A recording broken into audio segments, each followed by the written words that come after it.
Linny and Lynette were looking forward to it. Huh. Looks like there's a lot of people standing around the fountain up ahead.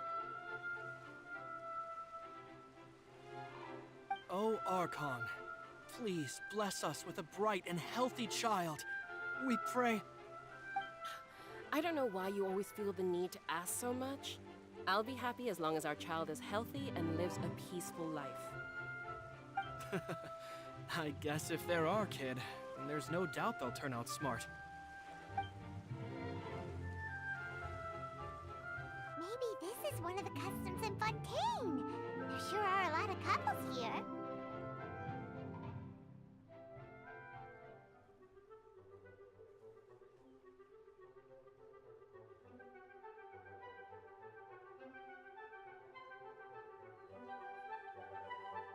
Vache.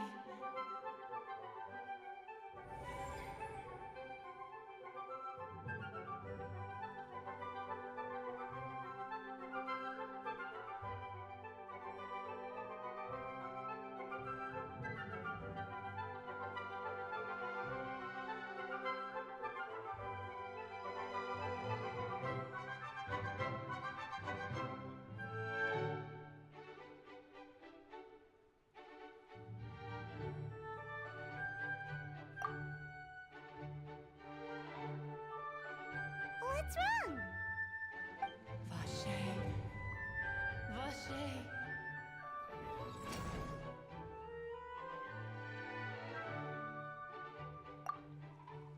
No, Paimon didn't say anything. Are you hearing things? Welcome to the Fountain of Lucine. All the water flowing through Fontaine converges here. It's customary for newlyweds to come here and wish for children. Lynette! You scared Paimon! When did you get here? Lenny asked me to wait here for you, remember? Right.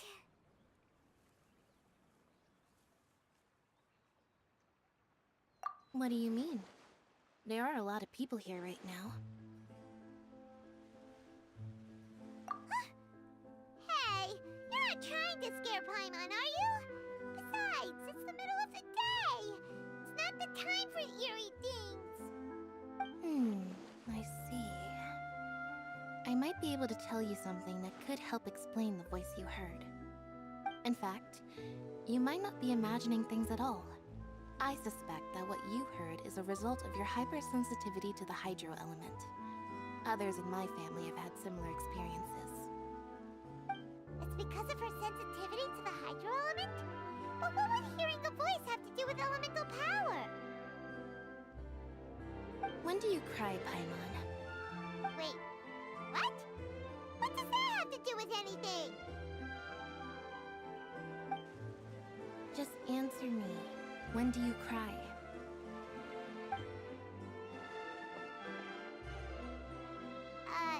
When Paimon's really sad? Oh, and when Paimon's super happy. Oh, and also when Paimon's really, really scared. Then you should understand that tears contain your most intense emotions.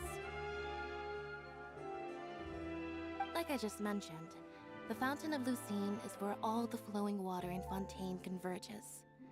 Even the tears that fall to the ground will eventually gather here. So maybe what you heard was the intense emotion coming from someone's tears.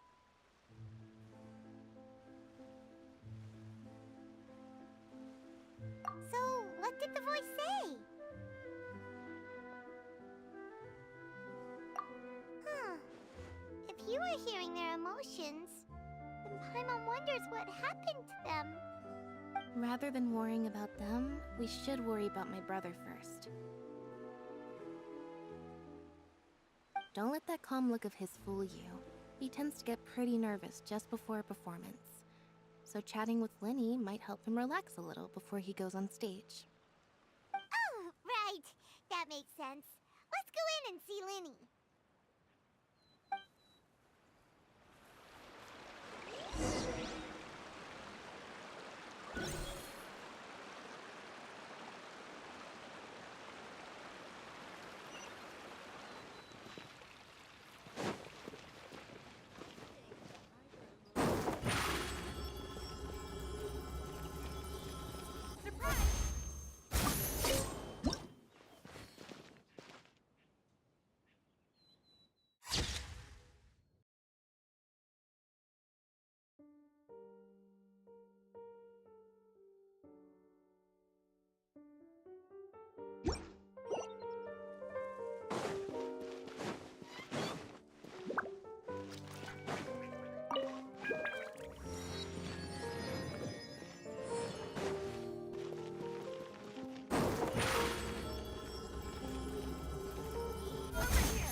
Traveler and Paimon.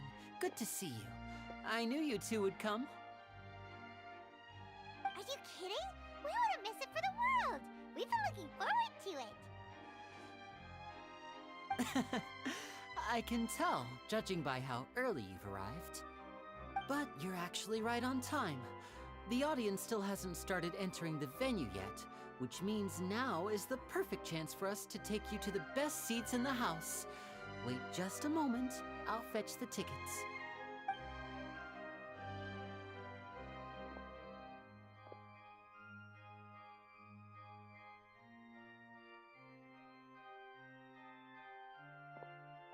The Opera House has assigned seating, so you always have to make reservations. I've already reserved your seats, and here are your tickets. Ooh, front row seats. Thanks, Linny. Don't mention it. There's no need to keep thanking me. Hey, Linny!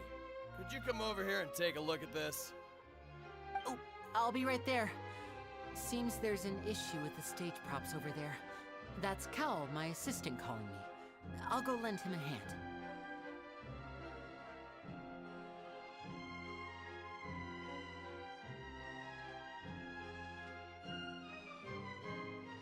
Yeah, we'll just go to our seats. You go ahead, Linny.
Oh, these should be our seats. Come on, let's sit down.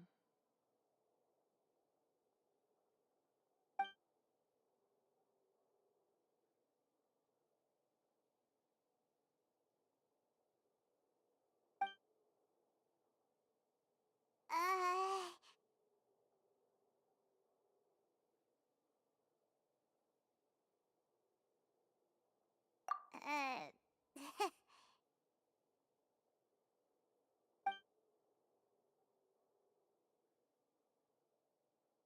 Hey, Traveler. Maybe we should strike up a conversation with the person next to us. Since we're sitting together and the rest of the place is practically empty still, it's kinda awkward if we don't say anything. Ah, you little... Of course you put this on Paimon.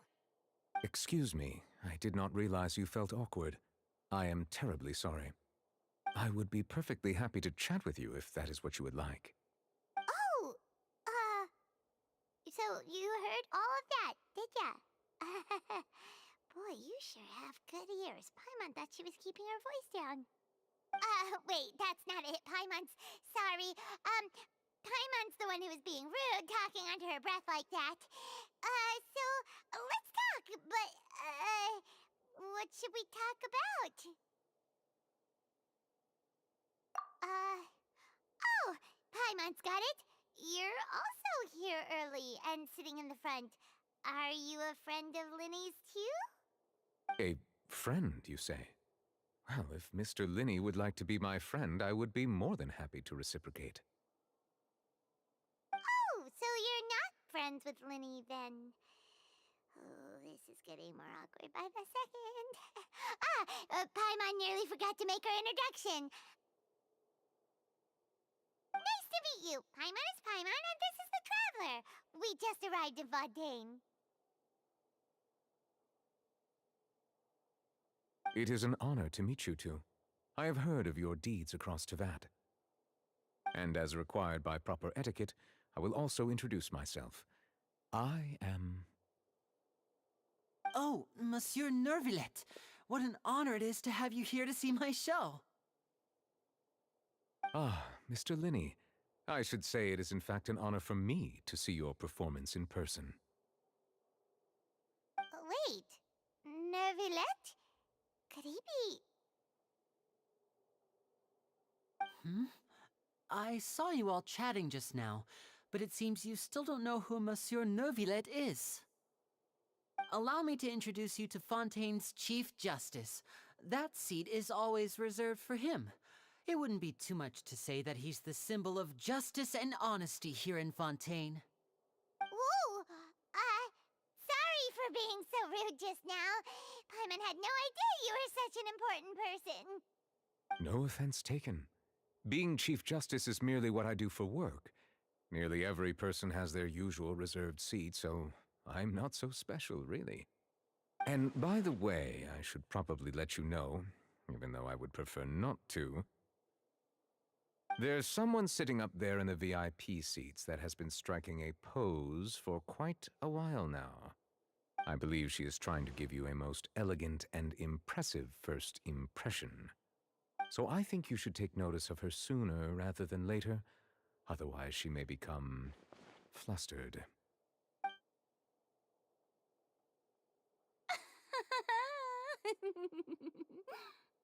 Huh? Oh, it's Farina, the Hydro Archon. Huh. She sure has a smug and satisfied look on her face. Guess she has no idea that you saw right through her act. Very good. That is for the best. No need to pay her any more attention. We may now enjoy the show. Huh? So is this what things are like between the Chief Justice and the Hydro Archon? All right, please wait just a moment longer. I've pretty much finished my preparations, and the performance will start as soon as the audience has made their way to their seats. Yay! The show's finally about to start! Paimon can hardly wait! Paimon's never seen a real live magic show before!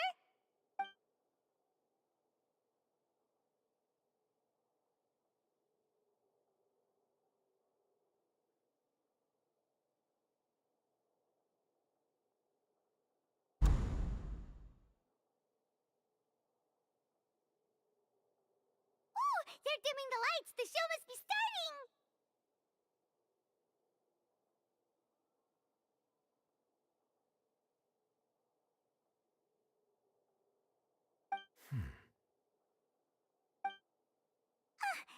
Sorry. Paimon will try to stay quiet. Welcome, one and all, to the Opera Epiclese. I am the star of today's show, Linny. And over here is my sister, Lynette, who will be working as my wonderful assistant. Please, let's give her a warm welcome. Hello, everyone. I know she may seem to be a little sleepy right now, but that's just a sign that she's nervous. Whatever. Now, some of you may be thinking, two vision holders who can freely manipulate elemental powers performing magic is not true magic at all. So, I would like to take a moment to assure you that elemental powers will have nothing to do with what you will witness on the stage today.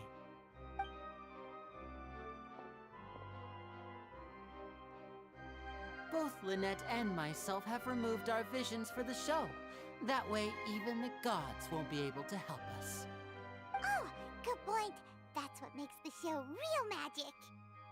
Now, without further ado, let the show begin. Lynette will now exit the stage to make some preparations. I know you might miss her, but don't worry. She'll be coming right back on stage momentarily. Perhaps in an unexpected way. I'm sure she'll be stealing the spotlight soon enough. Oh, and before I forget, there's one more thing I should say. You never know what can happen in the blink of an eye.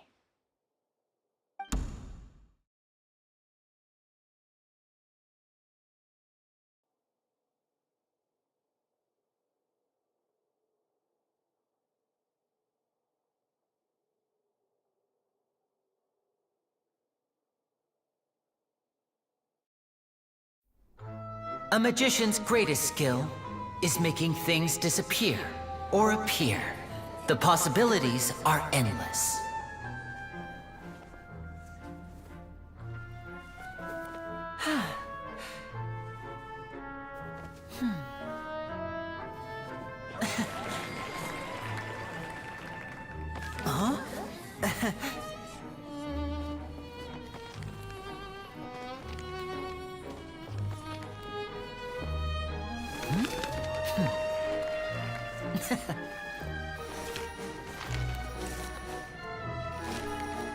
But this isn't what you came for. These little tricks, you've seen them all before. So it's time for something truly extraordinary, don't you think? This one's a little tricky.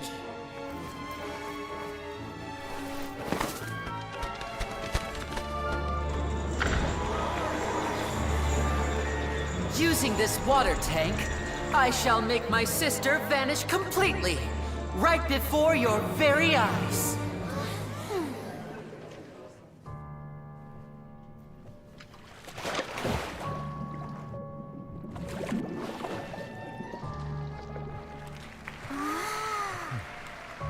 It's actually quite simple.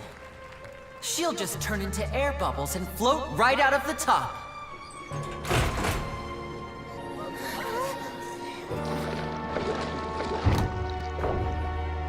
Oh no! I told them to check all the props carefully. With the lid on, even air can't escape. An amateur magician would be getting very nervous right around now. Luckily, it's me on stage, so let me show you what a true virtuoso can do.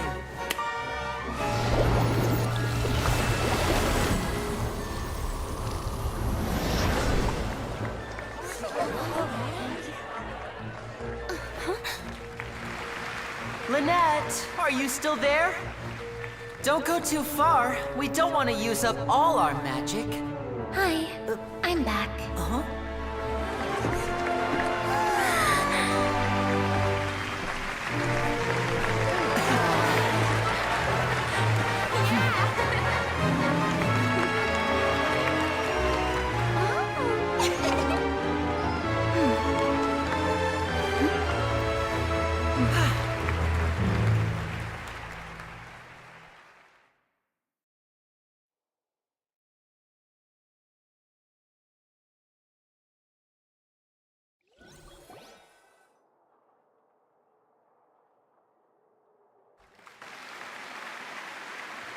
Whoa! What in the world just happened? How did he do that? Paimon didn't seem to do anything. Wasn't Lynette inside the water tank? How did she disappear and then reappear out of nowhere?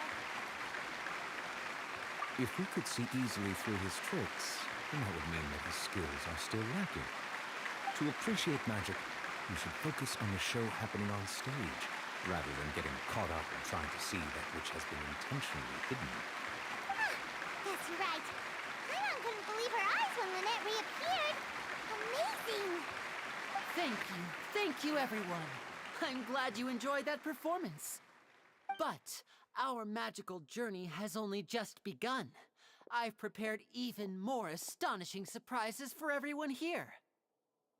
The magic of transformation and disappearance can go far beyond what you've just seen. I'm sure many of you are thinking that escaping the water tank was impressive enough, but Lynette is still my assistant after all. In which case, I have ample time to make all necessary preparations. So, for my next trick, I will require the participation of one lucky audience member. Please, if my assistants could bring out the magical boxes now. There are 2 boxes, and only 2 boxes. One is here, and one is there in the aisle among the audience. I'm sure many of our clever audience members have already guessed our next magic trick.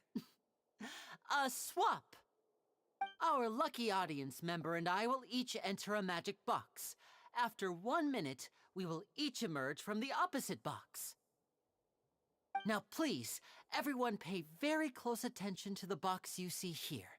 Don't give me any chance to make a move. Wow! How's he gonna do this? Hey, do you think this is all magic tricks, or does Lenny have actual superpowers?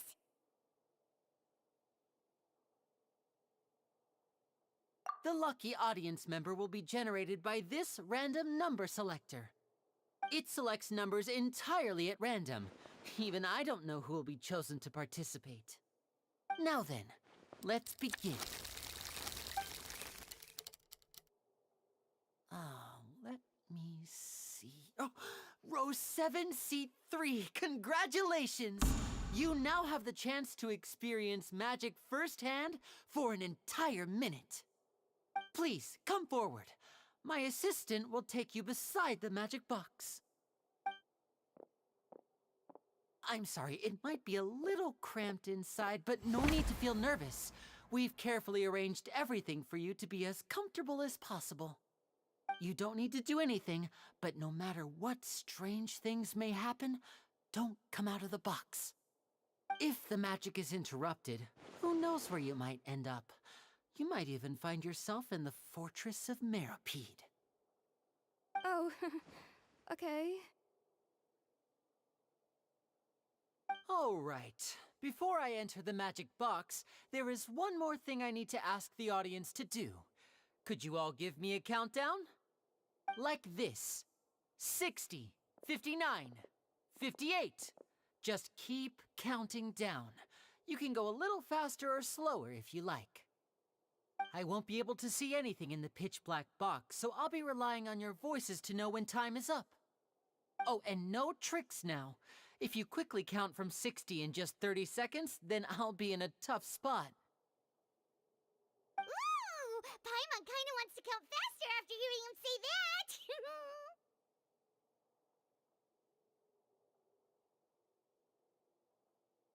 No, that won't do.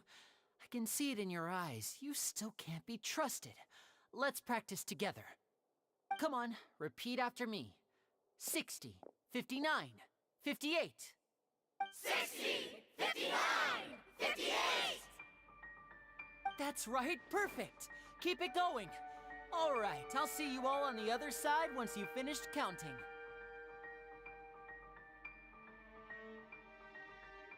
$54, $53, $52? Huh? Why aren't you counting, Neuvillette?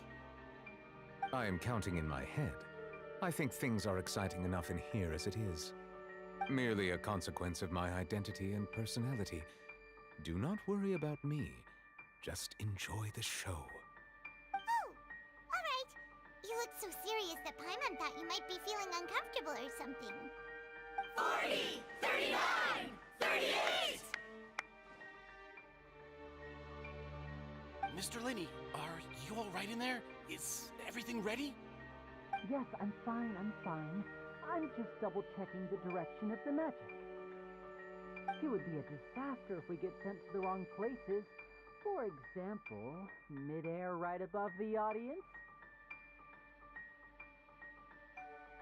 Even though he's saying that, Lenny doesn't seem nervous at all.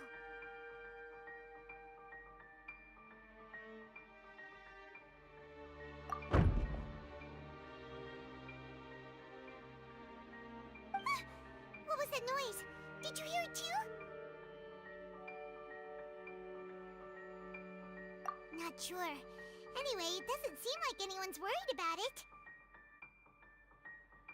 25! 24! 23! What's wrong, Mr. Lenny? I can still hear you moving in there.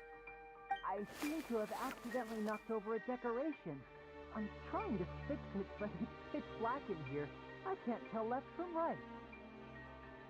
Never mind the decorations. There's no time for that. The show is what's important. No, that's unacceptable. I want my show to be perfect. Don't worry, we still have 20 seconds. Hear them counting? 19! 18! 17! It seems things aren't quite going as planned. I apologize, everyone. It feels like you're all starting to count faster, but that's all right. I know it can be tiring to do such a long countdown. 10 seconds and change is still plenty of time.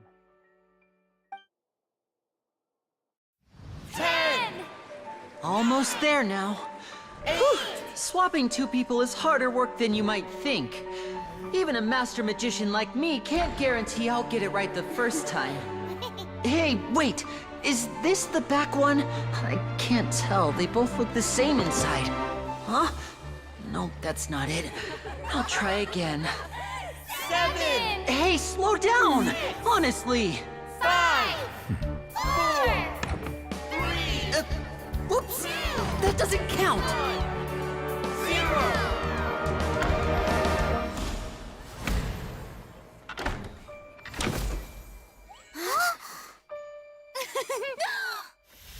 Ta-da!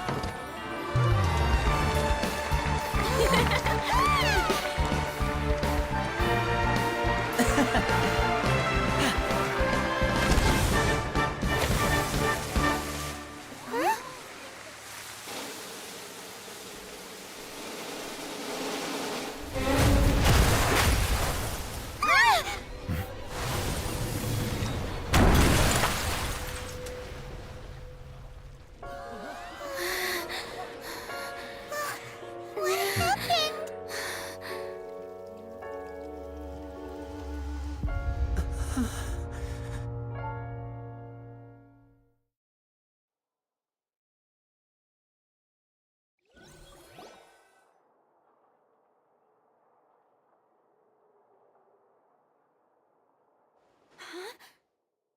Is this part of the show? Mr. Lenny, you're going to use magic to fix the stage now, right? What happened? Oh no. Maybe this isn't part of the show. The girl was still in that box, right? This performance is over. Medical staff with me. Guards, secure the scene and detain all the performers. Seal the exits. No one is allowed in or out at this time. Yes, that's right. If this was just an accident, then we must investigate the cause. But if this was all part of some scheme, then those accountable will not escape the judgment of the God of Justice. No need to be alarmed, you two. We'll get to the bottom of this soon enough.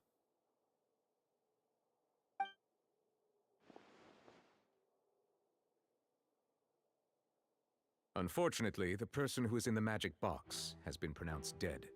His name was Cowell, one of the assistants in Linny's magic troupe. Apparently, the fireworks on stage ignited the ropes that were suspending the water tank, which then caused the tank to fall onto the stage.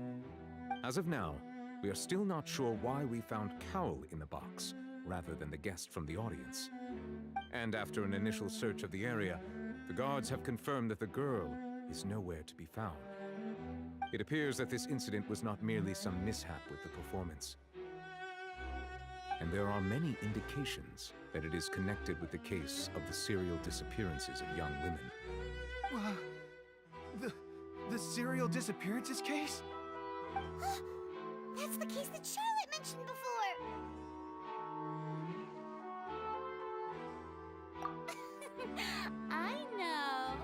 I know the truth. I can see through the whole thing. Really, using such a shallow and obvious mystery as his finale. Did he really underestimate us that badly? I say that our powerful magician, Mr. Linny, is now the prime suspect for the serial disappearances case. Huh? Why me? This whole thing was an accident. No, this all occurred during your magic show, did it not? The missing girl disappeared after being chosen, did she not? The deceased is one of your assistants, is he not? Now that I think about it, that whole speech about magicians making things disappear was nothing more than a provocation, a bald-faced challenge. That can't be right. How can Linny do this?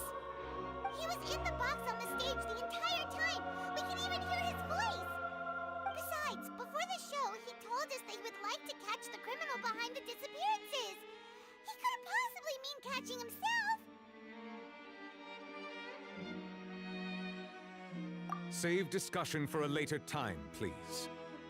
Lady Farina, May I assume that your comments just now constitute an accusation against Mr. Linney and his associates, and that you are pressing charges? I just think that he... Well, I think it might be a little early to talk about formally pressing charges. But what Lady Farina said just now makes perfect sense.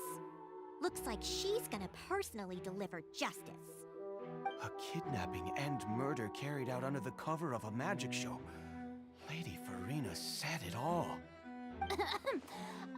I mean, of course, my dear people. But what excites me even more than the obvious truth before our eyes is the opponent I'll be facing. That's right. I mean you, Traveler. You'll support Linny, won't you? After all, he was the one who helped you the first time we met. Then there's no problem at all. You know, the Traveler and I already had a duel the first time we met. But with Linny's help, our little duel ended in a draw. But draws really are the most boring possible outcome. So, no more draws. Between the two of us, there must be a clear winner and loser. And what better place to hold such a riveting showdown and decide the true victor than here, on the grandest of stages, the Opera Epiclese. It wasn't a draw. She obviously lost last time. I understand. Charges have now been pressed, and as such, a trial is in order. Well, Traveler, seems Lady Farina has set you in her sights. But putting her dramatic rhetoric aside for a moment, I would like to ask you, are you willing to act as Mr. Linney's attorney and defend him in this case? Very well. The trial will be held a day from now in the Opera House. Both sides may investigate the scene to build their cases and search for the truth.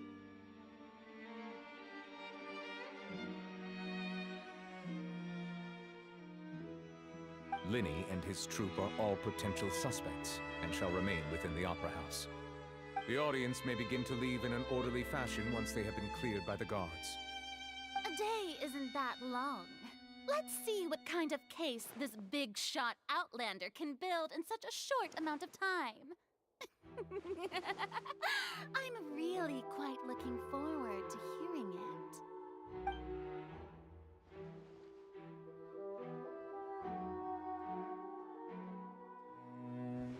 Linny!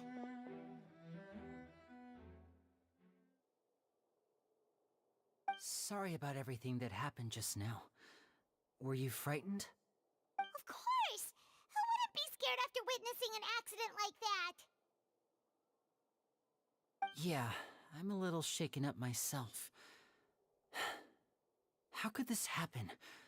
And poor Cal. I know you already claimed that you would defend me, but now it's just us talking. Tell me, do you think I could possibly be the murderer? Good to hear. Thank you so much for trusting me. I'm sure everyone sees me as the biggest suspect at this point.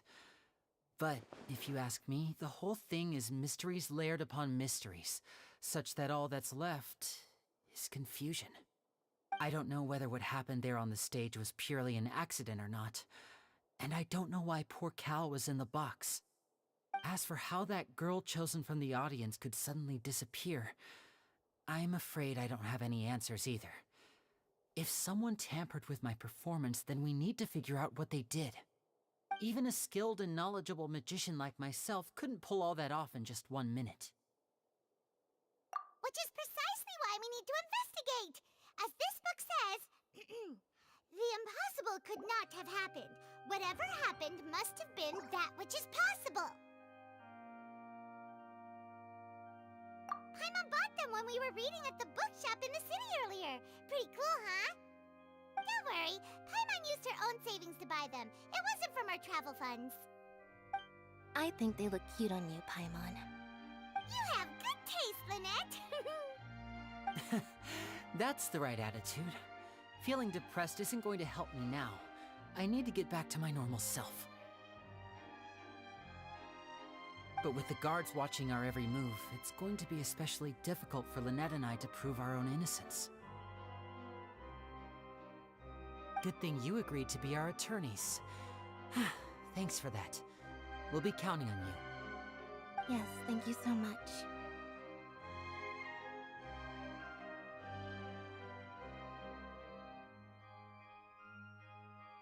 Yeah, just leave it to us. Oh, since we're going to start investigating, Paimon has a question first. Where did Lynette go during the performance? Ah, well, I'm afraid that would involve some of our essential trade secrets as magicians. The secrets behind our magic are past saving, Linny. I suppose you're right. The truth behind our tricks is going to be important evidence that will be weighted during the trial. 'Tis truly a pity. As a magician, our magic show is a work of art. We've poured countless hours and spared no effort in perfecting it. But if revealing our secrets will help you uncover the truth behind what happened, then it will be well worth it. We should go somewhere else if we're going to discuss our magic tricks. We'll go speak with the guards, and in the meantime, you can go investigate the stage and the seating areas.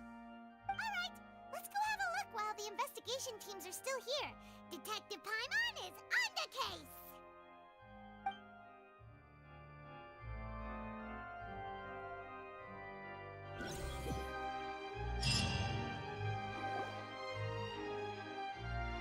Hello, officer. How's the investigation going? Ah, I see. You must be the traveler that Lady Farina mentioned. Listen, I'll be perfectly honest with you. I'd avoid getting mixed up in this whirlpool of a mess if I were you. Huh? What do you mean? Come with me and you'll see. The deceased is one of Linny's assistants, named Cal. Even though he hadn't joined the troupe long, he was hardworking and everyone generally liked him. The assistants are usually in charge of setting up and inspecting the props, as well as assisting with the show and keeping the crowd engaged. As you probably saw when you were in the audience, the water tank suddenly fell and smashed the box with Cowl inside it. This is the real mystery. We've already searched the scene and were unable to find any traces of the girl. However, if you look carefully, the box was positioned directly under the water tank. The ropes holding the tank were then burned by the pyrotechnics on stage, causing them to snap. All these factors lining up so perfectly makes it hard to see this as a mere accident. If anything, the more logical explanation is that the whole incident was intentionally planned, and Linny is the most likely person to have access to all these areas. But he doesn't have a motive! Are you both good friends of his? Well, you can't say we're good friends, but we've known each other for a little while. So in just a short time, he was not only able to win your trust, but even convince you to act as his attorneys. I know there's no such thing as magic. The real trick of a magician is holding the audience in the palm of their hand. I've seen a lot of cases, and I can tell you that people are the least reliable kind of evidence.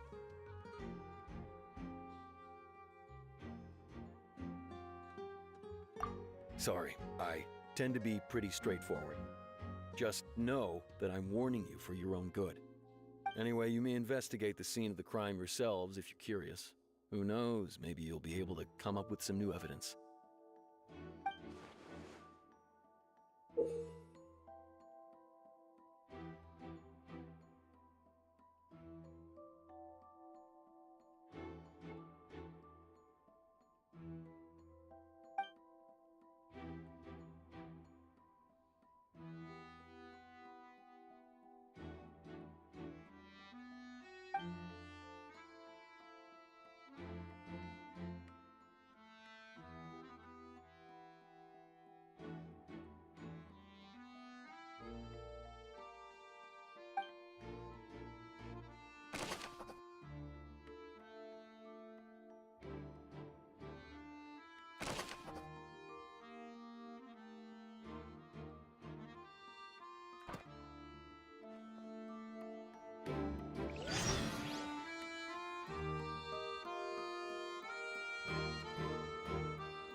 The investigation team has some new findings. Turns out there's an issue with the random number selector after all. See, told you. What if the machine picked some big guy's seat? You think the murderer would have still made his move then? Sorry to interrupt, but we're helping Linny and Lynette with their side of the investigation. What were you saying about the number selector? There's something wrong with it? You're trying to help them? That'll be a tall order. Linny used the machine to pick a random member of the audience during his performance, right? A lucky girl that later disappeared. Well, we thought there might be a serious problem with the machine, so we had it taken away for further inspection. It turns out that the seat number it picked wasn't random at all. The machine picks that same number every time. I'm sure you already know that you have to make a reservation in advance to get a seat, regardless of whether it's a trial or some performance. In other words, Linny knew who would be sitting where from the very beginning. That much checks out. Linny reserved our seats for us, too. Let you see why I was saying it'd be tough to make a case for Linny. Even though it's bad for Linny's case, Paimon had better write it down.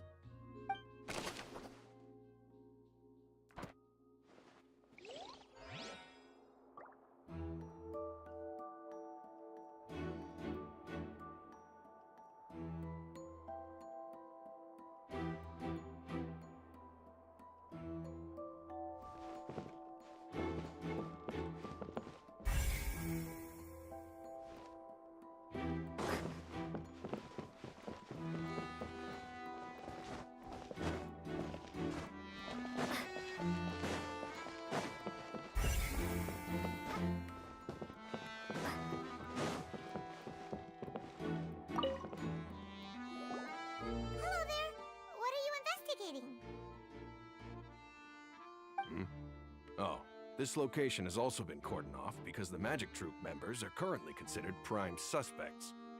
The investigation team is still collecting evidence.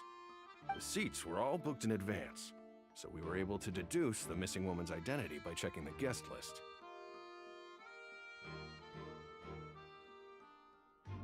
Sure, it's not like this is confidential information. We will publish it later anyway when we petition the public to help us find the missing person. Her name is Halsey. She's a painter from Fontaine who's made a bit of a name for herself. Apparently, she wasn't a regular at the Opera House, but she'd been feeling some pressure with her work lately, which made her decide to come see the magic show. The Magic Troupe members all claim not to know her. We have looked into her social connections. It seems that she has no personal grievances or conflicts of interest with the suspects. Simply put, she wasn't related to the Magic Troupe at all, which matches the features of the previous serial disappearances. Were the victims of previous cases also chosen at random? That's how it seems to us, in any case. Apart from the fact that they were all young women of around the same age range, there really weren't any other connections between them. Okay then. No need to be so formal. If you do happen to see the missing girl, please be sure to contact us. It is of utmost importance that we get to the bottom of these disappearances.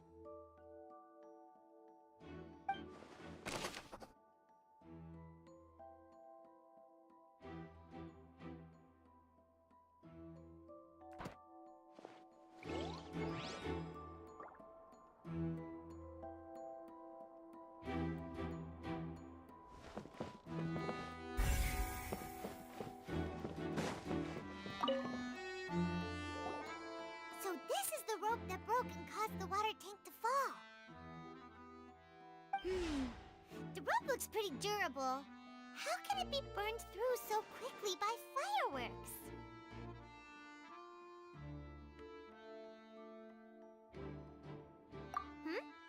Why are you suddenly so serious, Traveler?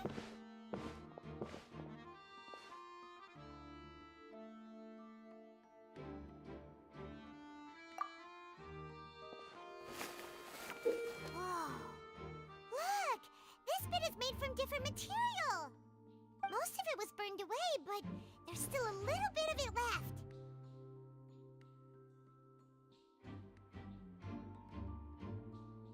Huh. So if a rope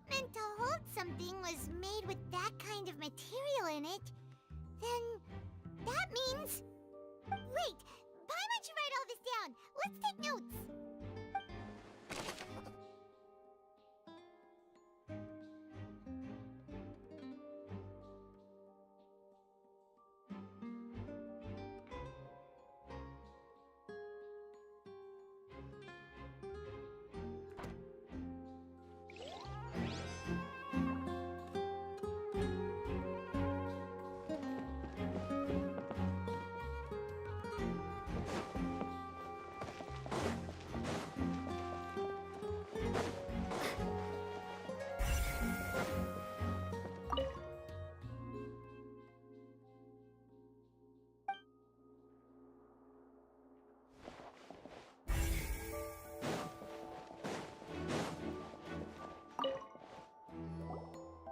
I see that you're investigating the area.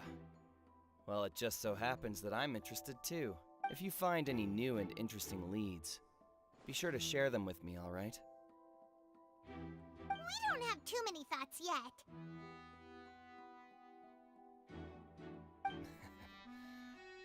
Then why don't I tell you my hypothesis first? The way I see it. And I'll start it with that loud thud.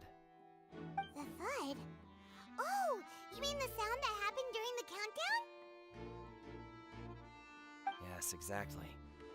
It wasn't terribly loud, but I suspect that most people heard it. It's just that everyone was awaiting the results of Lenny's trick with bated breath, so no one paid it much mind.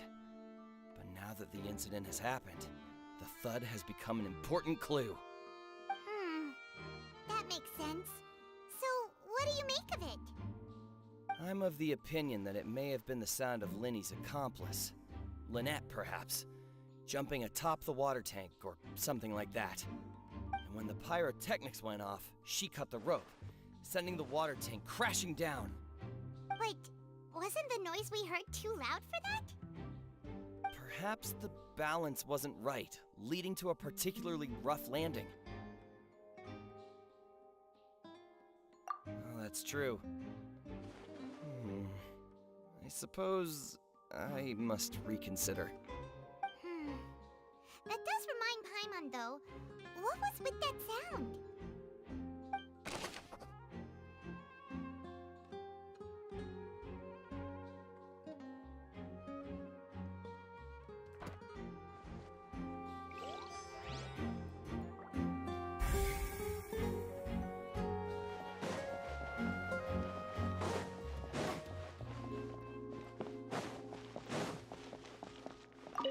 Lenny's still talking to the guards.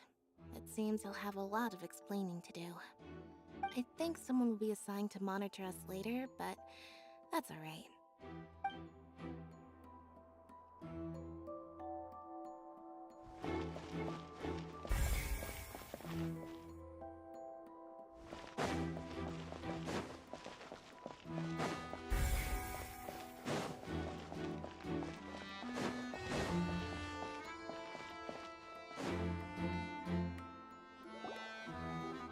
Hey, you! Yes, both of you! Over here! I've been keeping an eye on you for a while now. Huh? You mean us? That's right. If I'm not mistaken, you're also among those who wish to cut down the thorns and pursue the truth. No? And by the looks of it, you're not from Fontaine. Well, you're right on the more about that one, but who are you? Have you never heard of the Spina di Rosula?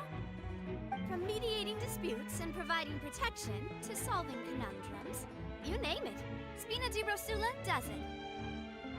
And I, Navia, have the honor of being its renowned president. Though those who play by our rules call me boss. I'm Silver, her attendant. Pleased to meet you. And I'm Melus. Demoiselle's various daily needs and affairs are under my purview. Huh? Boss? Mademoiselle? What gives with the names? Well, I am the second generation president. Malus and the others are still used to my previous title. My apologies, Demoiselle. Should you prefer, boss, I will endeavor to use that instead. No, no need. You don't have to call me boss. Just Navia is fine. Okay, if you say so. Not that we're members of Spina di Rasula anyway. All merely trifling details. Never mind. Now, back to the situation at hand. That's right. I've always kept an eye on the serial disappearance cases. My interest stems from a matter back from my father's time. Judging from the look of things, I find Lyney an unlikely mastermind. Really? We think so too! That's why we're looking for clues now! But how did you come to that conclusion? Intuition, naturally. My unparalleled intuition. Farina sure was quick to point the finger at Lyney without any decisive evidence whatsoever, wasn't she? But that's not uncommon for her. If you remember, the Justice had to interrupt her and ask if she was pressing charges just to keep her from getting carried away. Anyway, a trial begins the moment someone levels charges. And, of course, there was no way Farina was going to back down in that situation. Sounds more like you just don't trust the Hydro Archon. Well, what's your opinion? I must admit that she can be interesting at times, but liking her doesn't mean that I'll blindly agree with her. All right, I've answered your question. Now, it's time you answer mine. Wait a minute, did that answer count? Well, I say it does. But don't worry, you won't hear any pointless questions from me. In your opinion, do you think it's right to treat a trial like it's an opera?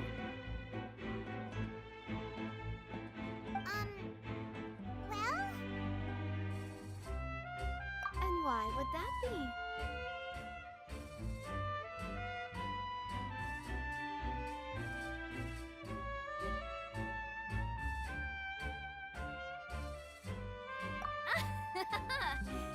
See, Silver and Malus? I told you they'd be different. Most astute of you, Demoiselle. I too think that the Traveler's response was most excellent.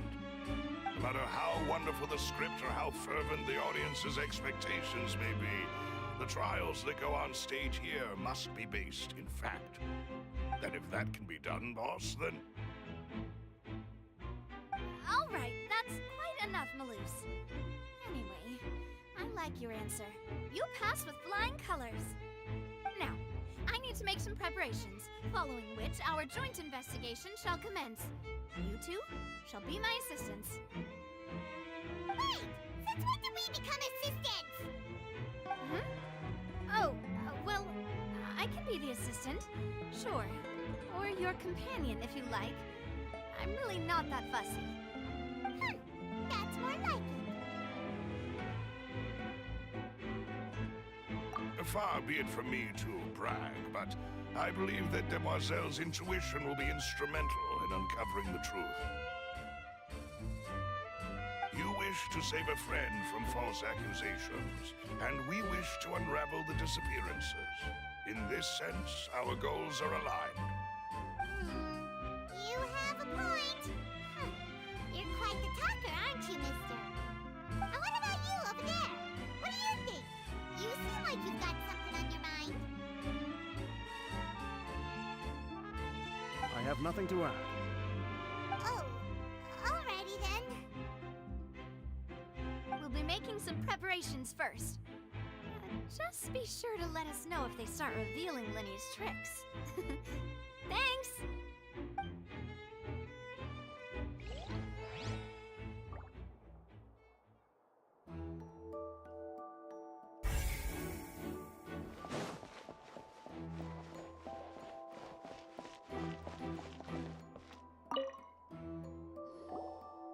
Sorry, but no one can freely enter or exit the Opera House at the moment.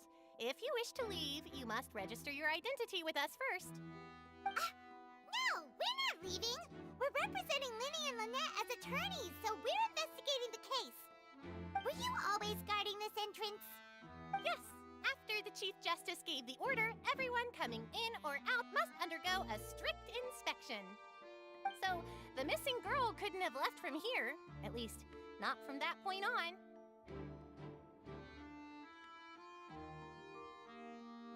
I doubt there was much opportunity then, either. How can you be so sure? Well, because I was in charge of security near the entrance at that time. I couldn't see Linny's performance from here, which was quite a shame. Just my luck. But still, I did not abandon my post, and I stayed put no matter how loud the applause was. If someone had so much as even approached the door, I would have noticed it, let alone if they had tried to leave. We Melusines are good at that sort of thing, you know. So, it's safe to say the girl couldn't have left through here. Alright, thank you for your help. This'll be useful info.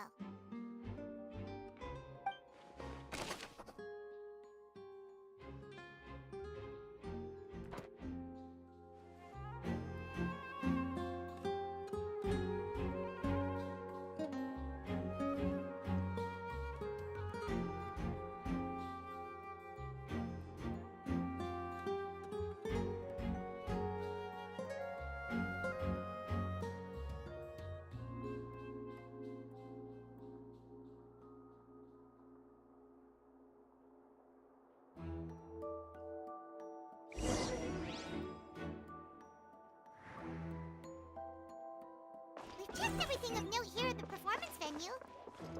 Paimon wonders how Linny's discussion with the guards is going. Let's go see, shall we? Ooh, things are getting interesting.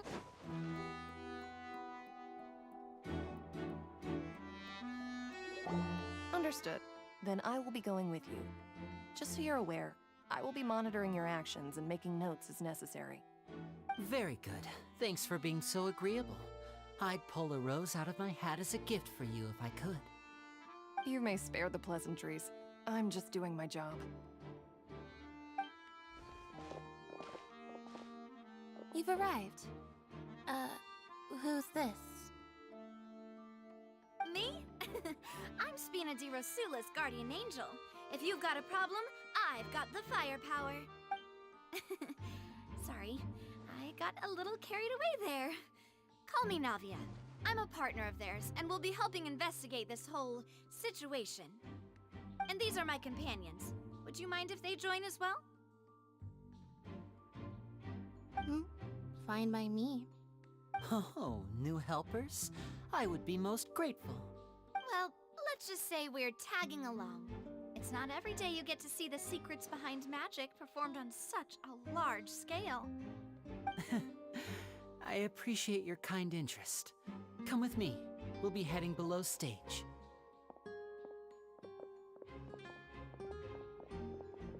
Huh? Below stage? Yes, a world of secrets is hidden beneath this magic box, prepared specifically for this switcheroo trick. But before I reveal everything, you should have a look first. Notice anything strange here?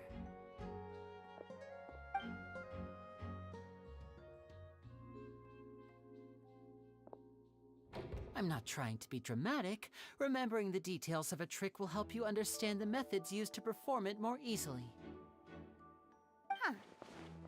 Weren't there balloons and other decorations here? Where did all that go? Ah, good eye. That said, you're still far from discovering the answer. The back? You mean the inside of the door? What's different about it? Paimon didn't notice anything. Very good indeed. I thought you might not be able to catch that, given that you were sitting in the first row. The back of this door was patterned. Those patterns are now gone, replaced by a smooth wooden board. So, if you put 2 and 2 together, what do you get? Exactly. All right, let's go. I'll tell you how it works as we head down.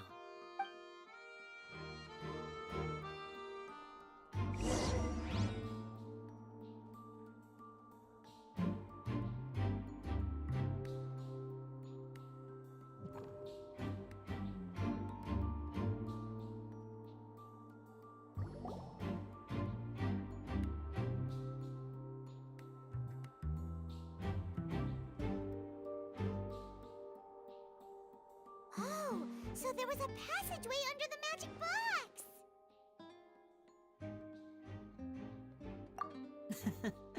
I knew you'd figure out most of it as soon as you saw this place. The two magic boxes are positioned right above the two entrances of the tunnel. See this flatbed trolley? The box with the lucky audience member in it would be shuttled over to the other side using the trolley. This trolley can raise and lower and even rotate, ensuring that the box will face in the right direction. I see. So that's the purpose of the box inside another box. Precisely. The inner box would descend after the audience member was put inside and be moved along the trolley, all while the outer box would remain on stage as if nothing had ever changed. So that's how you did it! Once the box was lowered, the trolley would store some energy through this device here, with which it would complete the rest of the steps. The audience member would only be able to feel some slight movements in the dark, and by the time she walked out, she would already be back on stage. Right! You were talking that whole time, and you even came out for a moment near the end! Ah, yes.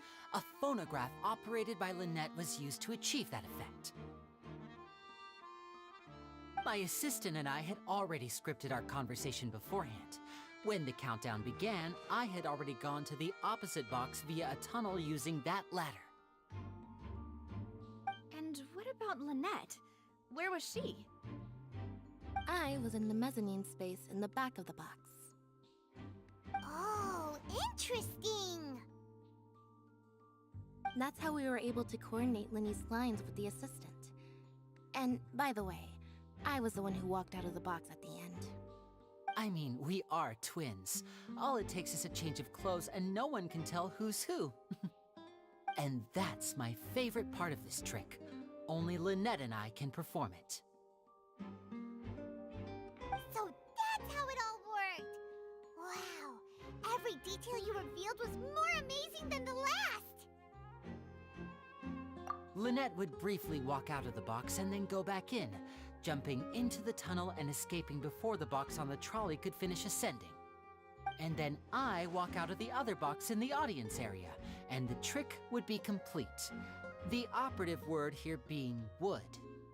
But as you saw, Cal was in the box, not our audience member. She, on the other hand, mysteriously vanished. We really don't know how that happened. If not for that interlude, this would have been an astonishing trick. I probably never would have figured out how you pulled it off. And yet, to think that someone was able to use this magic trick to commit a crime. Could we have a look around? I think we can come up with some more leads. This is the scene of the crime, so Lynny and Lynette are not permitted to stay here. I'll escort them back up. Yes, of course. No need to be so strict now. I won't disappear into thin air, you know. Thanks, everyone. We're counting on you.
What's this? Looks like a hook tied to the end of a rope. Huh? There's all kinds of odds and ends here.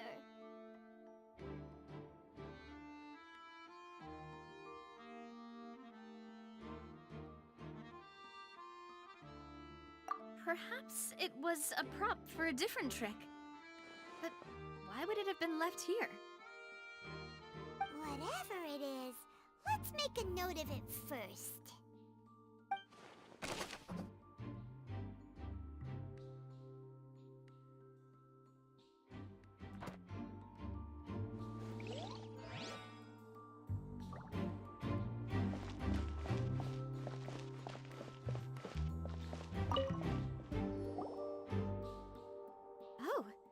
These are the clothes that the lady chosen from the audience was wearing, right? Her clothes are here, but she's nowhere to be found.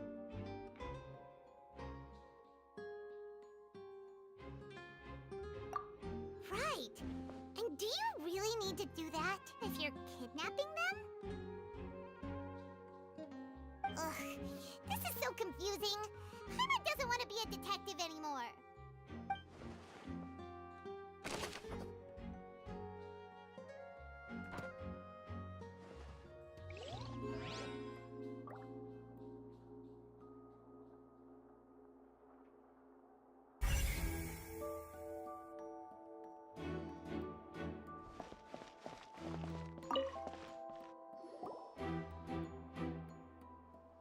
The floor is wet. Please be careful not to slip.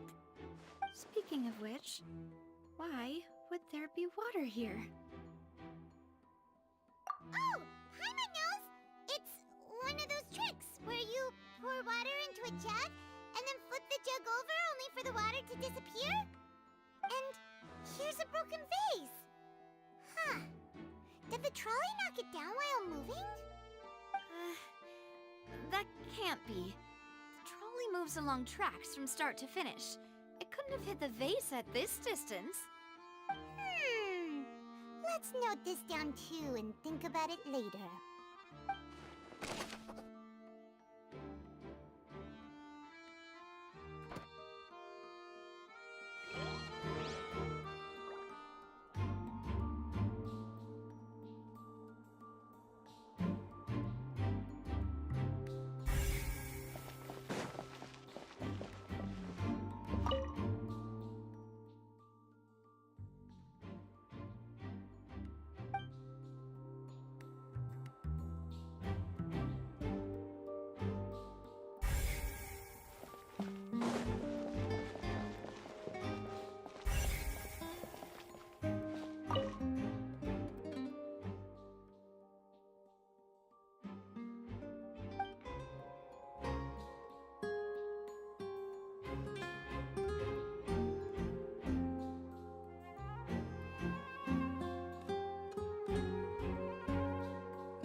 What is this place? It seems someone could fit through here. Huh. Could this have been the suspect's escape route? Alone, perhaps. But if they had to pull another person with them, the space would be too narrow. But there are no other ways in or out of here.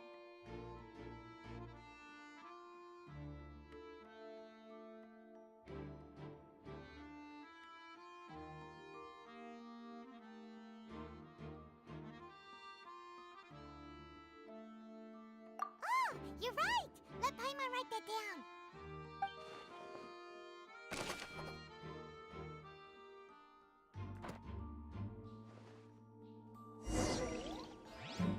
Seems we're just about done investigating down here. Yes. Let's head back up.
ascertain the state of the crime scene.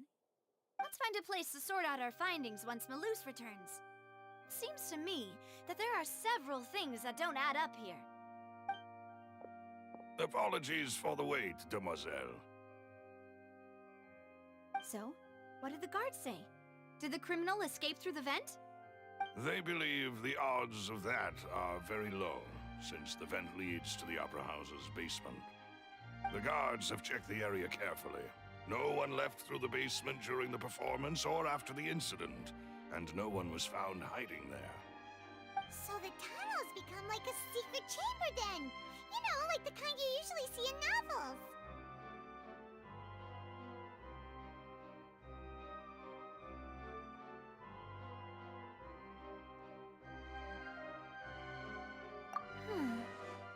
The plot thickens. Halsey's disappearance and Cowell's death are both quite inexplicable. No wonder Farina was so confident in her accusation. All the current evidence points toward Linny and Lynette. In other words, the charges are very likely to be upheld unless we make some considerable progress. Charges and then trial. So if the charges are upheld, they'll announce a sentence? That's right. This is how a trial goes in the Opera House. During the proceedings, the Chief Justice and the Oratrice will hear statements from both sides.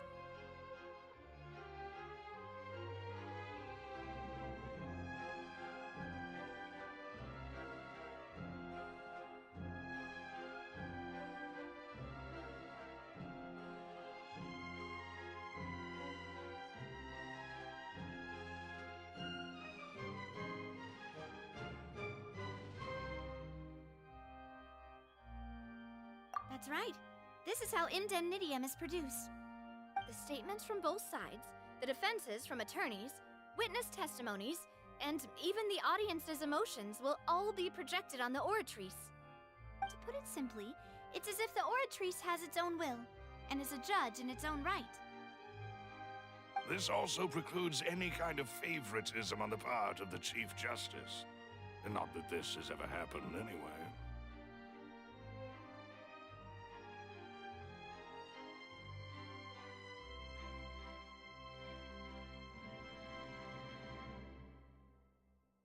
Once both sides have finished speaking, the Chief Justice will make his final decision. This, too, will be used by the Oratrice as a reference. Then, finally, the Oratrice will be consulted by officials.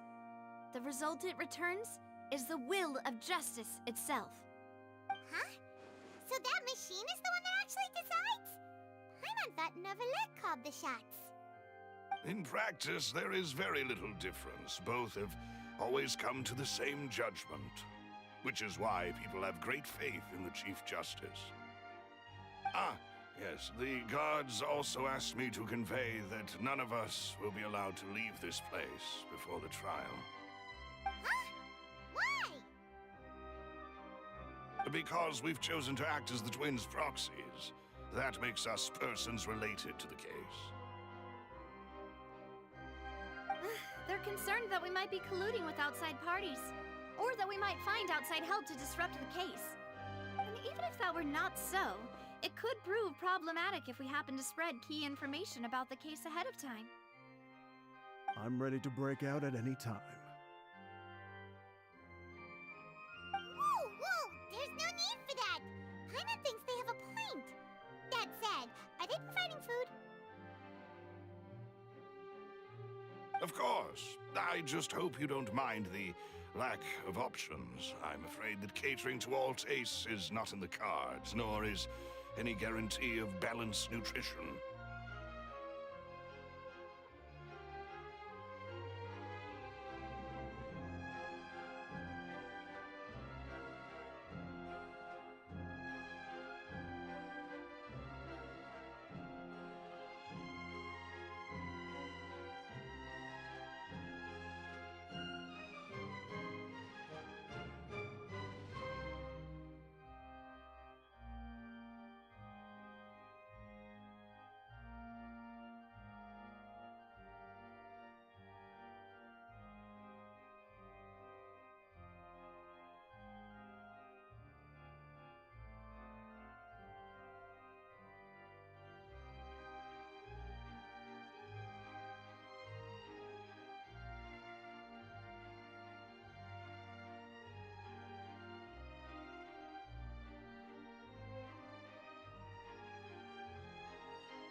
in that case, let's just sort out our findings together here.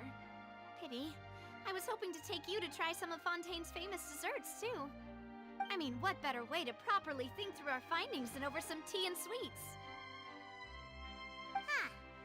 Breaking out suddenly doesn't seem like such a bad idea after all.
Just kidding! Paimon will still do her best, even if there are no snacks. Hmm? What do you mean, no snacks? Of course we'll have snacks. If we cannot buy some, then we'll simply make some. Huh? Here? But how? Understood, Demoiselle. Everyone, please come with me.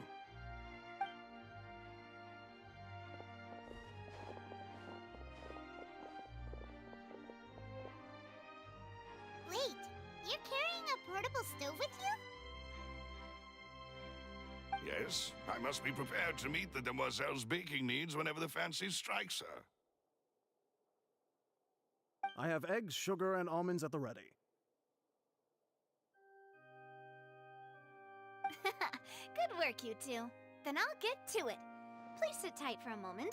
You'll get to taste my awesome snacks soon enough. These three are quite the interesting group.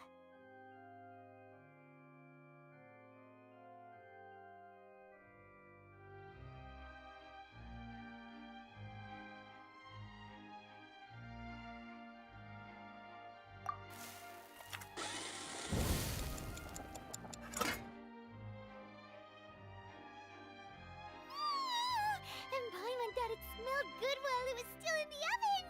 Oh, it's even better now. Paimon can't stop drooling. From the way you had these two guys carrying all that stuff around, Paimon thought you'd have them do more during the baking process. But you ended up doing the entire thing by yourself! Beating the egg whites, grinding almonds, everything! I was applauding. And I was giving encouraging smiles.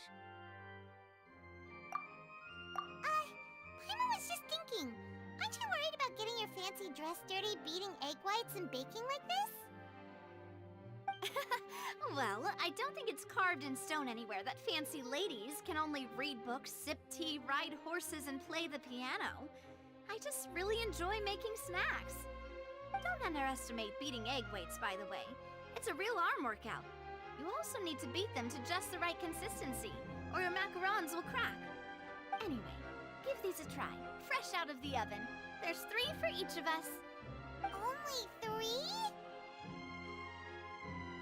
Well, eating too many sweet treats might send all that sugar to your head. You wouldn't be able to think clearly about the case on a sugar rush, would you? Tea is ready to be served as well.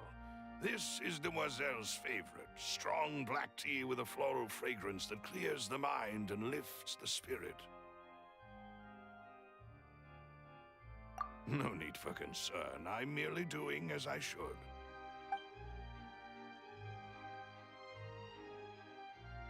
All right then. Down to business.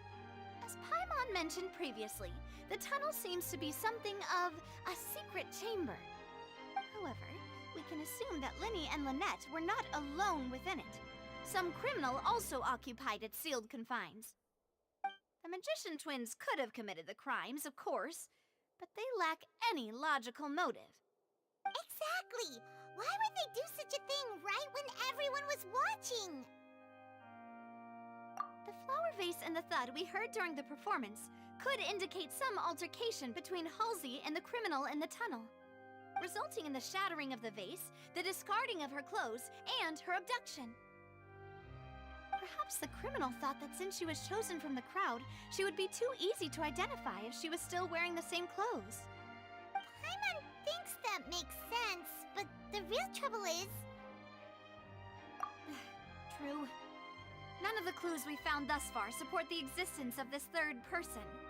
But the only people left to consider are both technically victims, whether it's the missing girl, Halsey, or poor Cowl. Huh. Could Halsey have secretly made modifications to the magic props in order to murder Cowl before making her escape? That's right. And even if she had tampered with the setup, she would need to understand the entire trick to pull it off. Nor does she have any motive. The guard said that she has never had any dealings with the Magic Troop's members. Were we not thorough enough in our search? From the sound of things, this is turning into an impossible case. Your macarons are amazing though, Navia. They smell great! They're nice and crisp and super sweet! They are my specialty after all. And I see you've already had 5 of them. What? 5? Oh, that can't be right! Paimon only counted 3! Honest! Please don't worry about it. At my age, a few less sweets might actually be a good thing. No! Being greedy is one thing, but Paimon knows how to count. Besides, Paimon knows that if she ate too many, then others wouldn't have enough. Wait, even you don't believe Paimon? How could you? If Paimon ate those 2 extra macarons, then may they turn into stone in her stomach! All right, we get it. Well, I suppose one of us might have gotten too engrossed in our chat and eaten them by mistake. No big deal. Maloose, set up the stove again, if you would. Huh? What are you doing? Making sure everyone gets 3 macarons, of course. Exactly. We don't want to trouble you. As you wish, demoiselle. And I have the egg, sugar, and almonds. Well, this really is your hobby, huh?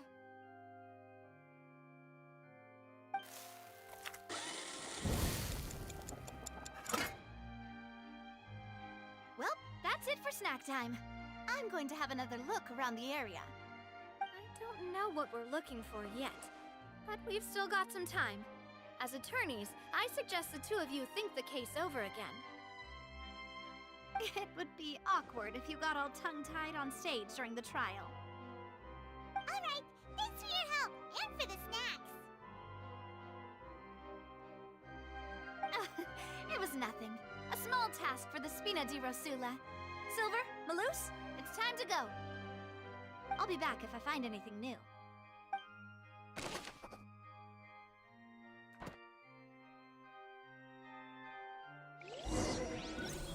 All right, it's time to put our heads together.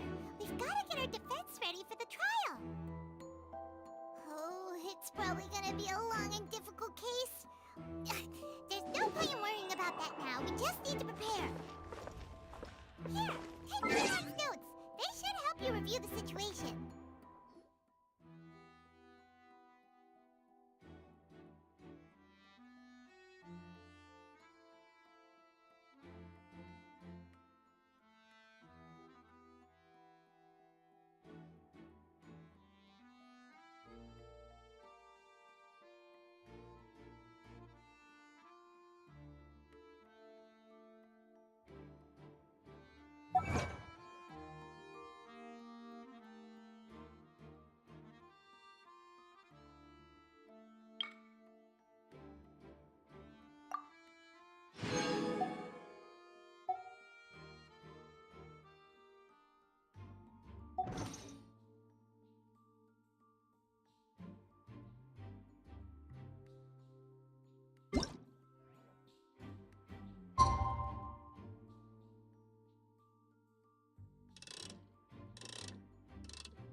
What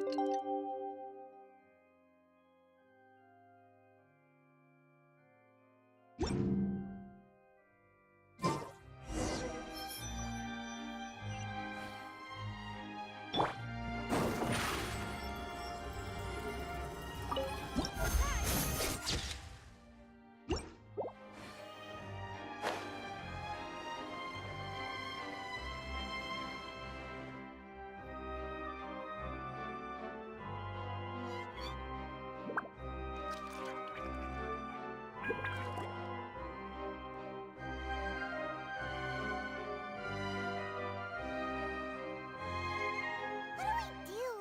The whole situation is so confusing. Good plan. Impossible things don't just happen. We'll get to the truth one way or another. Just relax. Even if everyone else suspects Lenny and Lynette, at least we will be supporting them from the stands. Besides, I doubt Farina understands any more about what happened than we do. Thanks, Navia.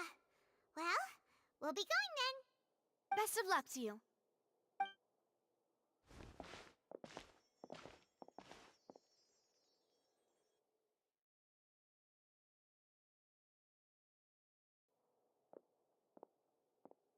Ah, finally, you're back. Well, how did your investigation go? To be honest, you might be disappointed.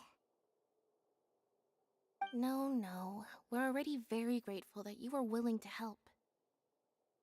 Well, now, don't you all look disappointed. Don't tell me that your investigation came up empty-handed. That was to be expected, of course. The guilty can never produce proof of their innocence. But don't let that stop you. I shall be terribly disappointed should you, my most anticipated foe, concede so easily.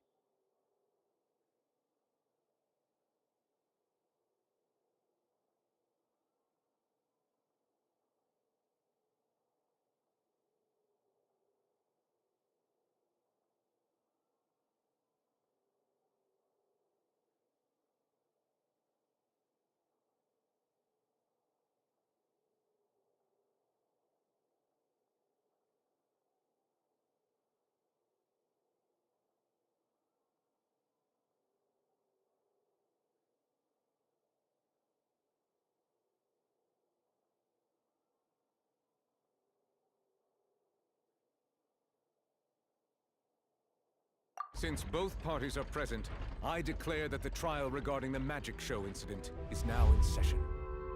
Firstly, in order for the audience to understand the causes and results of the incident, could we please have Mr. Linney explain the trick? Yes, of course.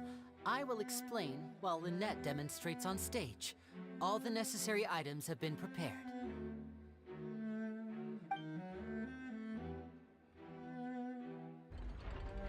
Thank you, Mr. Linney. In that case, I take your statement to be that you ran to and remained hidden within the magic box in the audience stands once the trick began, and thus could not have committed the crime. Is this correct? Yes, that's correct, Your Honor. In that case, I call upon the prosecution. Lady Farina, do you wish to refute his statement in any way? Why, of course I do. Allow me to take the first shot and break this case wide open. Mr. Linney is clearly lying. There is no way you could have been in the box the whole time if you were to abduct Halsey and murder Cowell. In fact, I'd say you were hardly in that tunnel at all. That is simply your hypothesis based on the presumption that I'm guilty.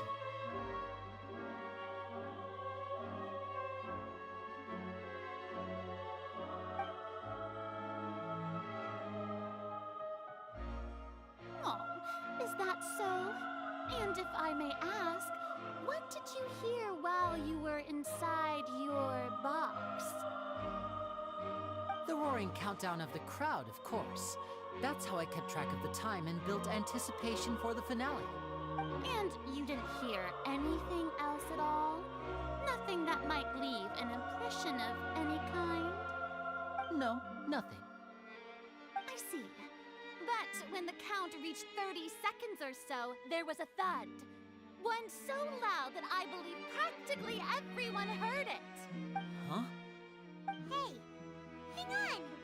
Something's not right here.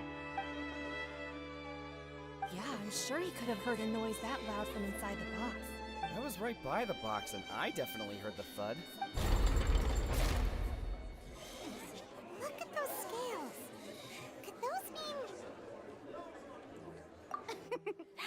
Well then, ladies and gentlemen, allow me to use the words of the magician himself. You never know what can happen in the blink of an eye. Indeed, it seems his alibi can also collapse in the blink of an eye. Of course, I have armed myself to do far more than smash your alibi. Confidence cannot go unfounded, and my foundations are rock solid. Tell me, aren't you and Lynette actually from the House of the Hearth? The House of the Hearth?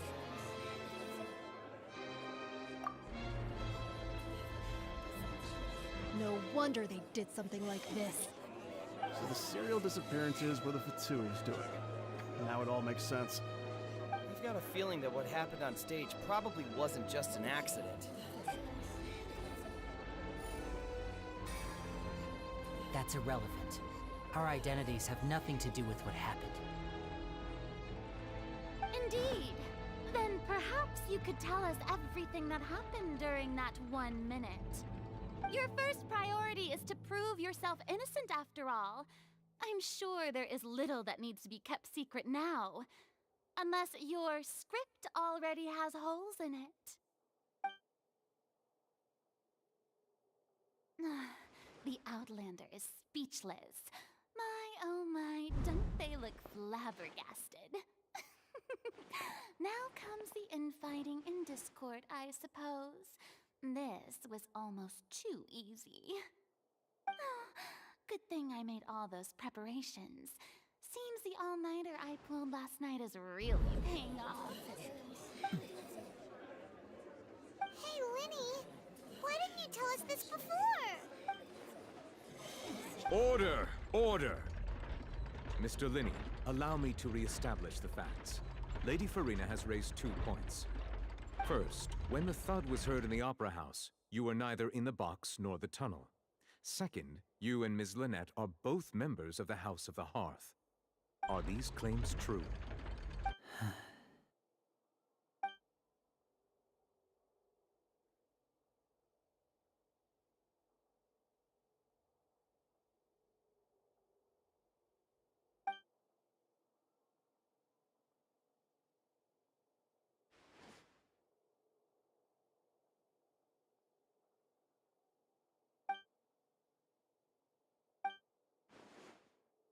Please answer my question, Mr. Linney. I'm sorry. Yes, they're true, Your Honor. I knew it! Well, that's it. We might as well move on to the sentencing already. What should we do now? Granted. In that case, what is your request? Is that really necessary? They're already as good as guilty. The defendant deceived their own attorneys. What is there left to discuss? Order! Order, I say! Your request is reasonable, and we shall adjourn. This trial will reconvene in 1 hour. So you would stick to Mr. Linney's defense even after knowing what you do now? You certainly have more professionalism than I thought. In that case, my dear audience, let's allow the joy of victory to steep for a little while longer.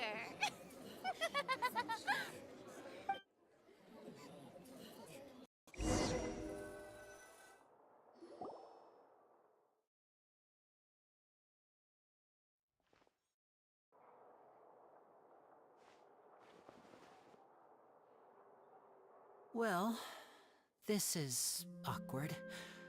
I didn't think the Hydro Archon would dig all that up. I'm sorry, Traveler and Paimon. Yeah, sorry. Paimon doesn't know where to start. We trusted you two. We based our entire reasoning on the assumption that you weren't bad guys. Not to set the wrong tone or anything, but Paimon's really mad. I'm very sorry. I know you're angry, and reasonably so, but please, let me explain. I know you've clashed with the Fatui several times before. I wouldn't be surprised if just hearing the word is enough to make you upset. But our organization is very, very large, and the Harbingers have very different personalities and goals. Right now, we want to save people. As many as we can. That's right. I'm sure we're on the same page when it comes to this nation and the disaster that its people might face. I knew if it weren't for our respective identities, we could become good friends. That's why I didn't wish to flat out lie to you, but chose to hide some details instead. The truth is very important, but being completely transparent about everything would see us spending more effort than we need to. Right. So, you be the judge. Heck, if I were you, I fear that I'd even struggle to trust me at this point. You met a Fatus who works as a magician, a trickster by trade. All by coincidence, too. But still, I'm asking you to trust me. I am no criminal. At least, not in this case. Sorry. Please forgive us. Well, you both say that, but... Right, let's hear your answer first, and no lies now! Of course. I'll answer any question you ask. We've been trying to find out how the Oratrice operates. We want to know why it has a consciousness. Why can it deliver sentences accurately? During our investigations, we learned that the machine's core is beneath it. From that moment on, Lynette and I have been designing this box swap trick with the objective of getting close to the core. Is that why you needed a whole minute? That's right. In truth, the audience would take about 75 seconds to count down from 60, while I would only need 15 to get to the opposite box. So, after jumping into the tunnel, I accessed the Opera House basement via the vent, and went to investigate the room in which the core is stored. That air vent was created during the construction of the tunnel specifically to execute this step. Well, nothing. As soon as I reached that room and was about to investigate, I heard someone's voice. Which should have been impossible, of course. I was quite certain that I was the only one in the room. That voice seemed to recognize me and tried to speak to me. I chose to err on the side of caution and retreated the way I came. On the way back, I saw the broken vase and the clothes on the ground, but the countdown was almost finished, so there wasn't time to give it any thought. After that, the homicide occurred just as you saw.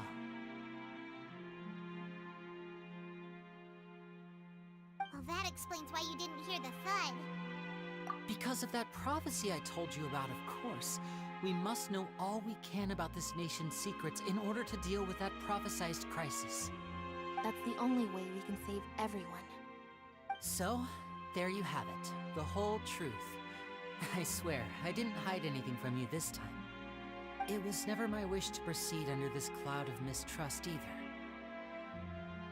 But, like I said earlier, you can be the judge. If you want to leave because you don't trust the Fatui, there's nothing I can do to stop you. Well, Traveler, you decide. Paimon will follow your lead however you choose.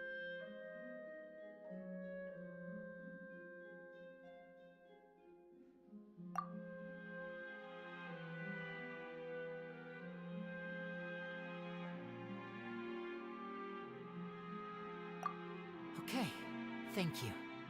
Thanks for giving us a chance. The current problem is that the scales are tipped pretty badly against you two. If we want to refute the Hydro Archon's accusations, we're gonna need a seriously watertight defense.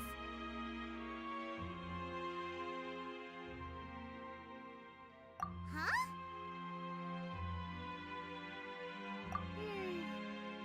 Oh, Paimon thinks she gets what you mean.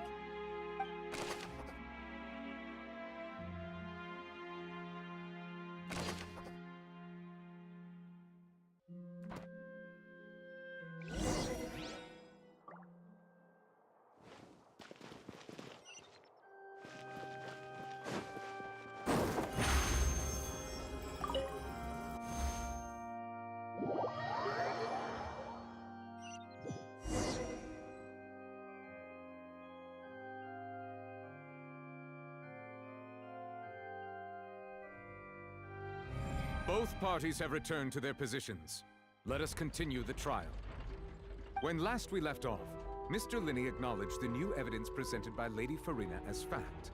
Therefore, Lady Farina may continue stating her reconstruction of the events. That took long enough. Now then, if everyone would lend me their attention. At this stage, let's revisit that scene from Linney's perspective.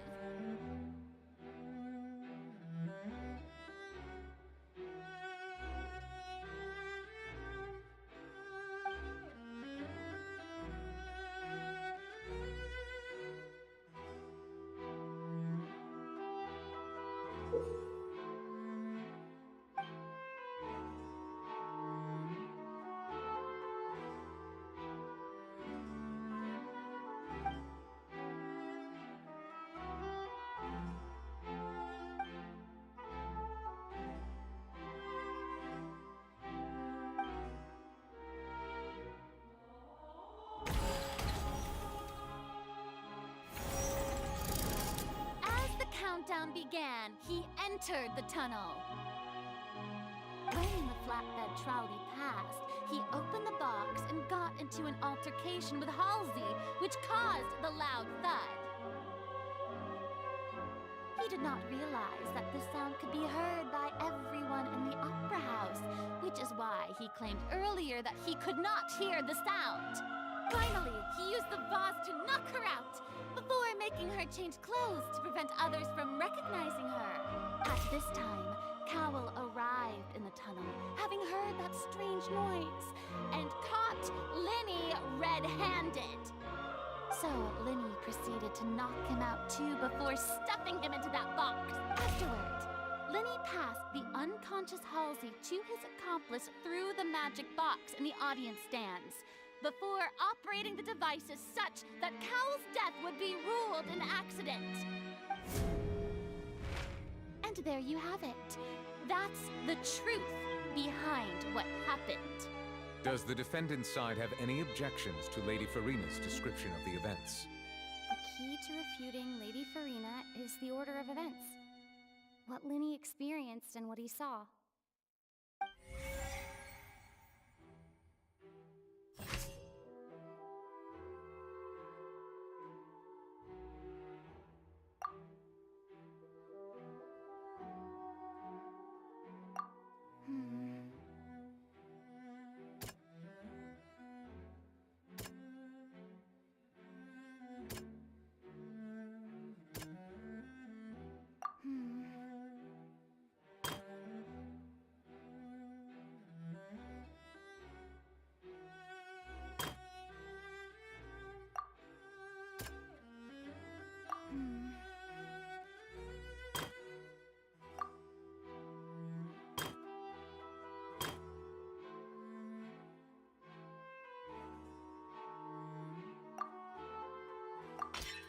According to Linny, he left via the vent after entering the tunnel. He couldn't have had that altercation with Halsey.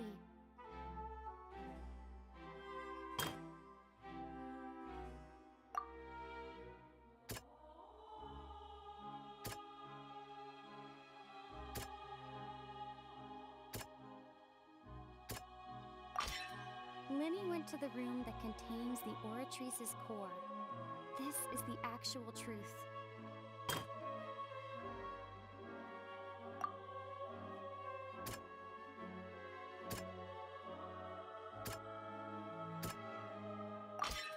Linny did not take part in the underground altercation.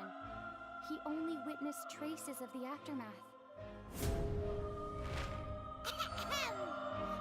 Attention! Ace Detective Paimon has something to say!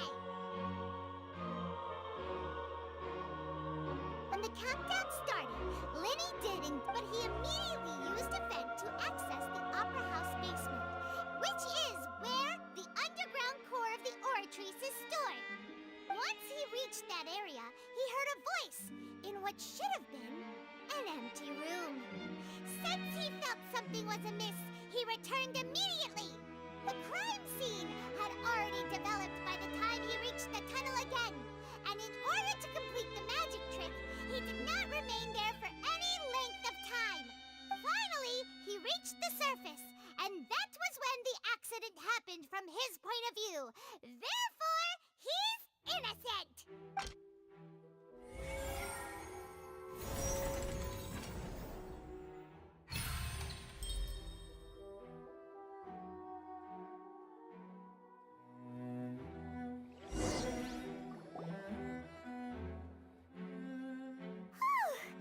Paimon did it! Paimon actually managed to say all that! Wasn't it awesome? In other words, you believe that he knew nothing of the incident? That's right!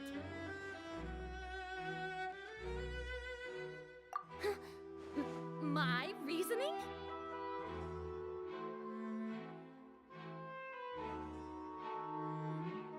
If that's the case, then if Carol hadn't entered the tunnel, who was the entire setup meant to kill? Assuming that what you say is true, Linny only needed to kidnap the young girl to cause a new disappearance case. What would the point of killing someone on stage be? Oh, they have a point. That's right, you tell them! That's why they're partners of mine. Managed to turn things around. Oh, well, your denial is very strident. I'll give you that. But what proof do you have to back your claims? Of course I do. If he had been in the magic box the whole time, how could he have not heard that sound? Why do you... You're saying that he wasn't?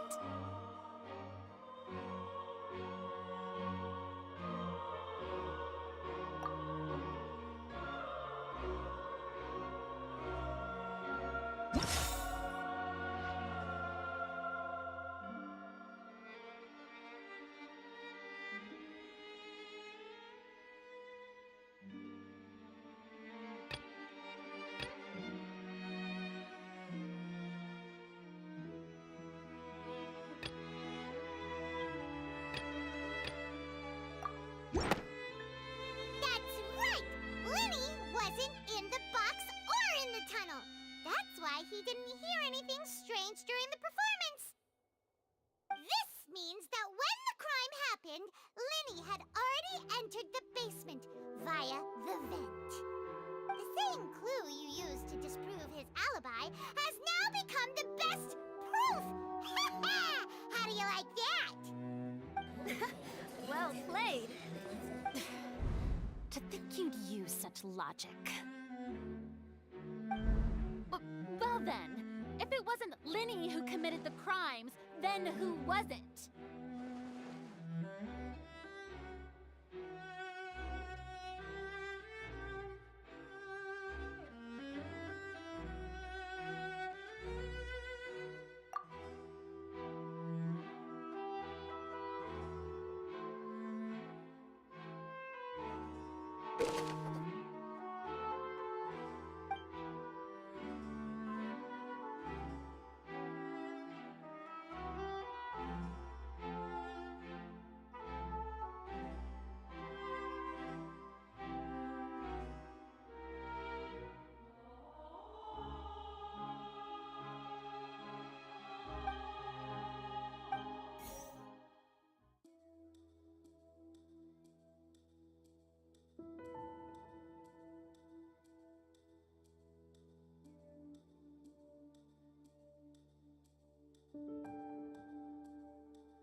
Cowell, Linny's assistant. He would have been able to tamper with the equipment. Halsey is the missing person and an ordinary audience member. Or did she have her own scheme all along?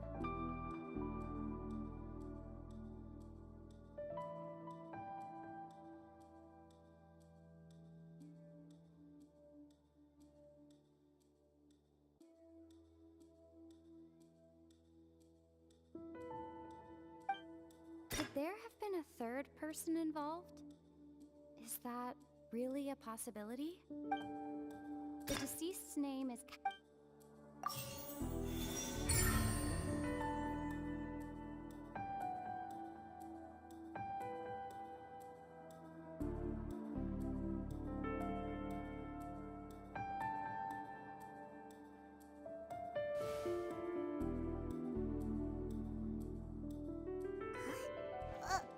That can't be right. Are you serious? The killer was... Oh, is that so? How interesting! Let's hear your reasoning then. What I must do next is recreate the truth. What Cowell did, and how he went from would-be perpetrator to victim. No one entered or left the Opera House through its entrance. The deceased's name is Cowell, Linny's assistant. The sound we heard may have come from a clash between the missing Halsey and the criminal. It would have been tough for both people to fit into that vent. They would... Halsey's clothing was in the tunnel. Linny was not in the tunnel at that moment.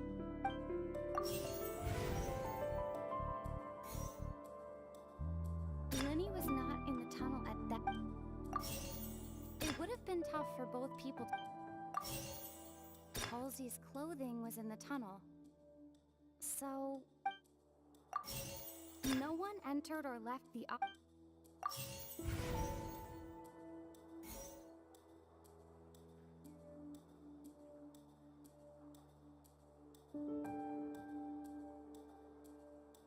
No one entered or left the The deceased's name is Cowell, Linny's assistant. No one entered or left the It would have been tough for both people to fit into that. The deceased's name is Cowell.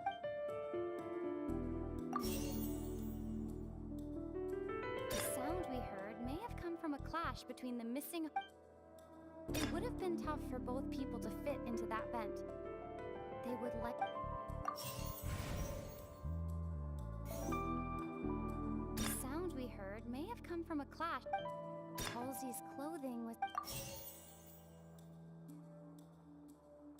The sound we heard may...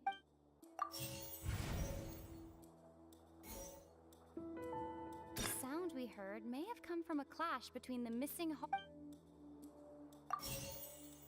Halsey's clothing was in the tunnel. So...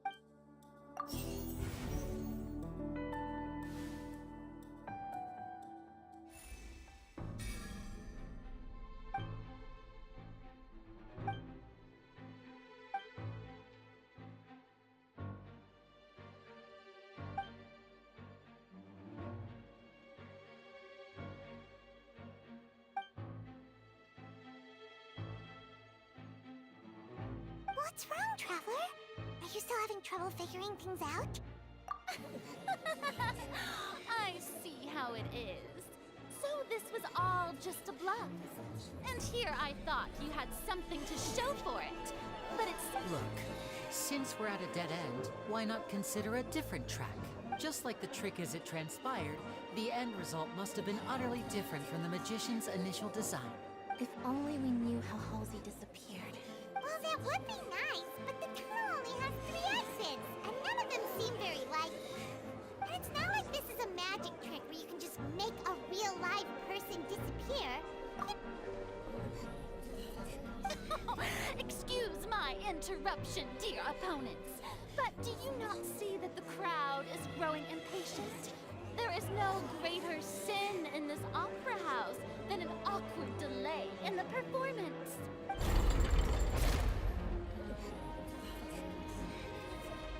If the defense is unable to make further effective arguments, we will move on to the next stage of the trial.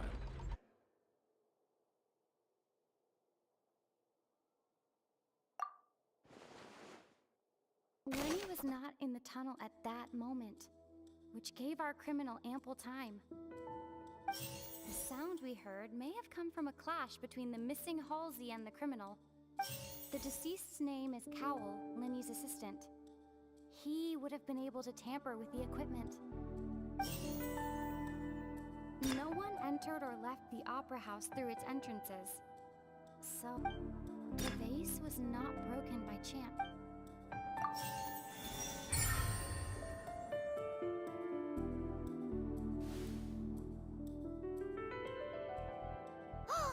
Paimon gets it! It all comes together if Halsey disappeared instead of being kidnapped.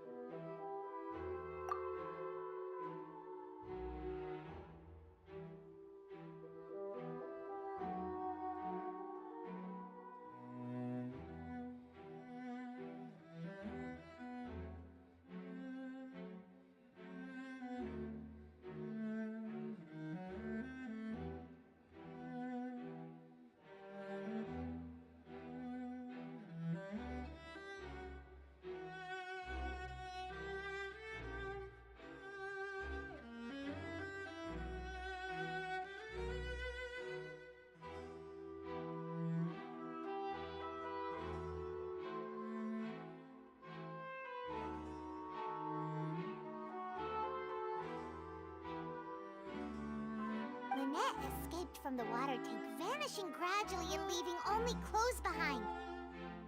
If there's a similar method where a person could be transformed into water... Oh, just a moment, please. I do hope you know how preposterous you sound at the moment. How could a person ever be transformed into water? This is reality we're talking about here, not some magic trick. Must we really? I should think that of anyone. Your friend Linny already knows this truth very well.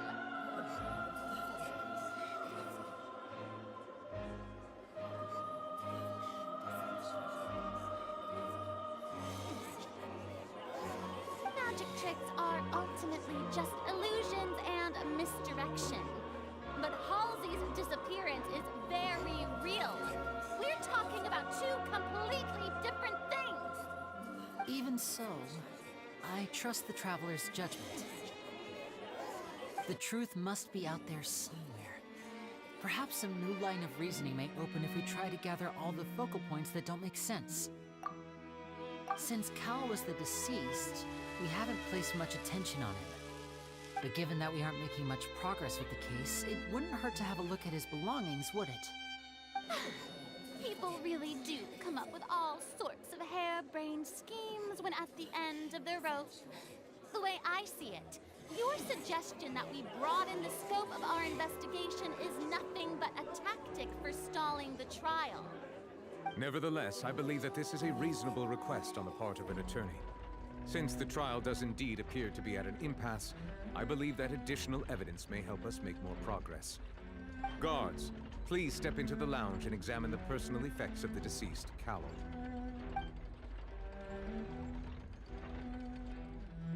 We are still examining the items, but we have already made critical progress that we feel must be shared with everyone post-haste. We discovered several test tubes of fluid within Cowell's baggage, each labeled separately.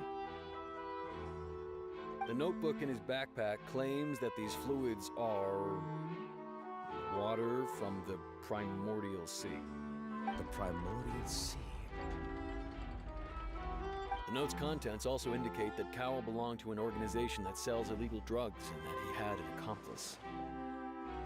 The notebook has many entries concerning safe usage of these fluids, in which the keyword dissolve appears many times. One of these tubes was labeled Opera Epiclese, along with yesterday's date. It is empty. The notes also state that these dissolution properties work exclusively on people from Fontaine. It's likely that Halsey was chosen as some sort of test subject. As such, we believe that the defense's hypothesis is, in fact, supported by sufficient evidence. You've got to be kidding! People dissolving into water? Could something so ridiculous actually be true? Wait a moment. This reminds me of a certain prophecy, but it's just a coincidence, isn't it? If people can become water, does that mean that the water tank's real use was as a means to hide water stains? And if Cowell was targeting that girl... Just a minute. Could that mean... You two, with me, quick! Demoiselle, wait! What about your partners? Let's go. Just trust me. Order! Order! It is undeniable that further examination of the deceased's personal effects has yielded some surprising results. But we can't... Still, let us assume that these clues are indeed authentic, albeit with the understanding that Ms. Halsey has yet to be found. Guards, please continue examining the items along these lines. Mr. Linney, it appears your hypothesis is supported by the evidence, so please continue speaking. Of course. Thank you, Your Honor. If we uphold this hypothesis, I believe that many of this case's seemingly unrelated clues can be connected together. Right! Like the metal hook! That one didn't make sense at all. Let's think about this. Cowell's methods must have something to do with that water from the primordial sea.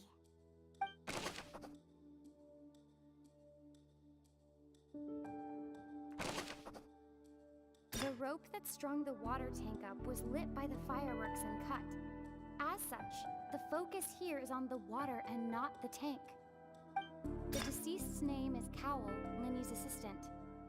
He would have been able to tamper with the equipment. Now it seems like the hook rope was not meant for another magic trick, but was instead some form of triggering mechanism.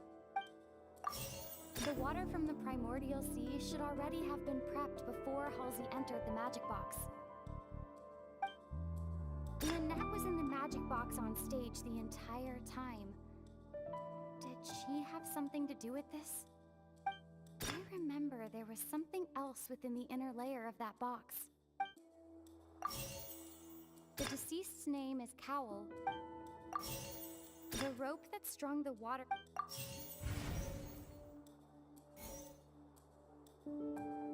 The deceased's name is Cowell. The water from the primordial sea should already have... The deceased's name is Cowell. Lynette was in the magic box on... Now it seems like the hook rope was not meant for another magic trick. The water from the primordial sea should already have been prepped before Halsey entered the magic box. The rope that strung the water tank... The water from the primordial sea...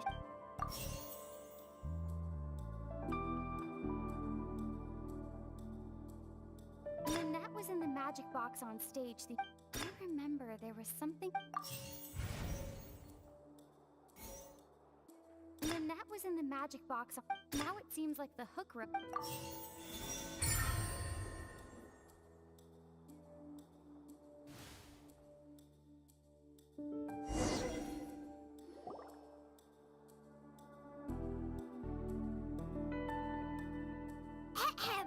It's Ace Detective Paimon's time to shine again!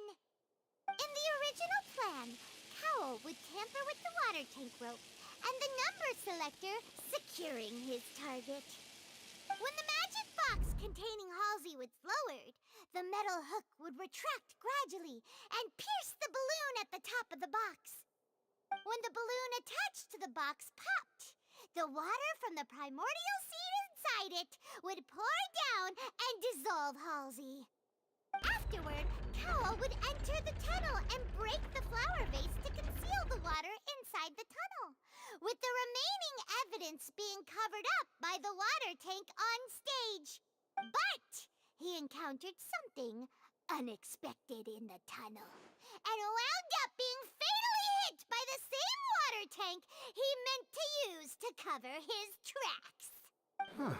That does make sense. That actually links together a lot of the more confusing pieces of evidence.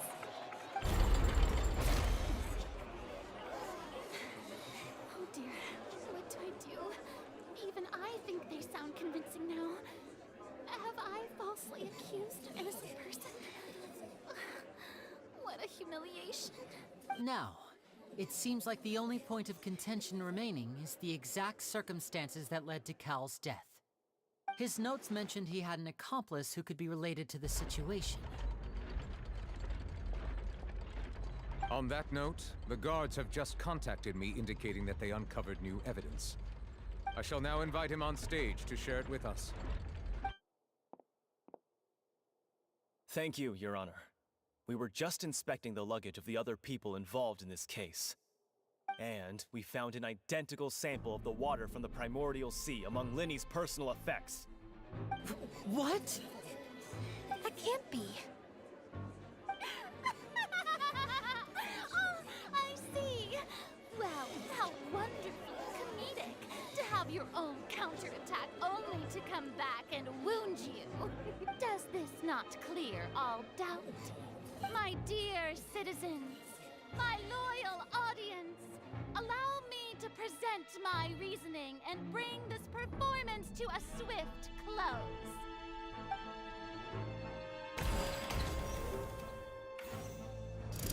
Linny did not need to take part in the dissolution of the young woman at all. Indeed, he did leave the scene via the vent. Having made modifications to the props beforehand, his accomplice Cowell then caused Halsey to vanish using the water from the Primordial Sea. But upon his return, in cruel avarice, Linny desired sole credit and prepared to do away with his partner in crime. Ultimately, he knocked Cowell out, and the tool meant to cover the crime up also became a murder weapon. Now, as much as I regret having come to such a viciously straightforward conclusion, it does seem that the famed Fatui is quite the cold-blooded and ruthless organization. Am I right, Mr. Linny? We've used up all the evidence we collected. There's no way for us to make a rebuttal here. Is this the end of the road?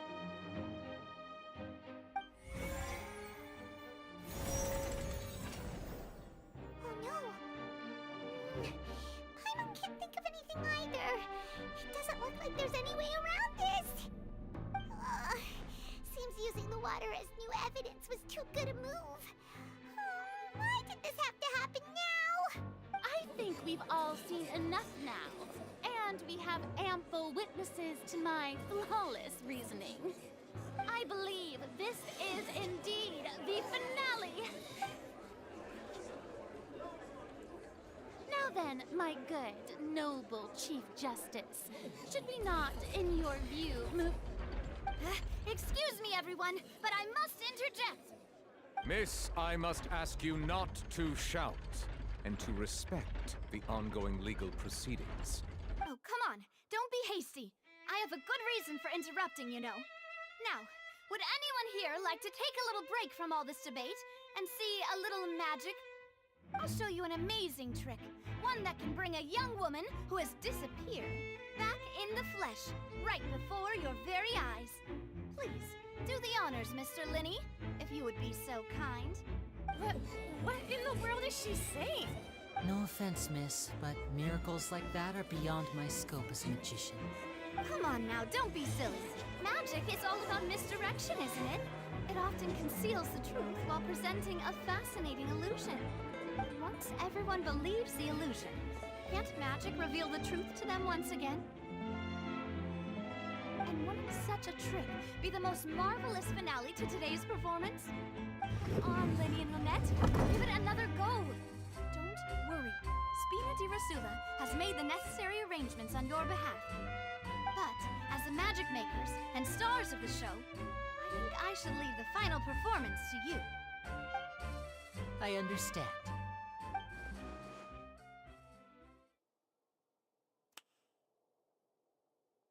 And voila!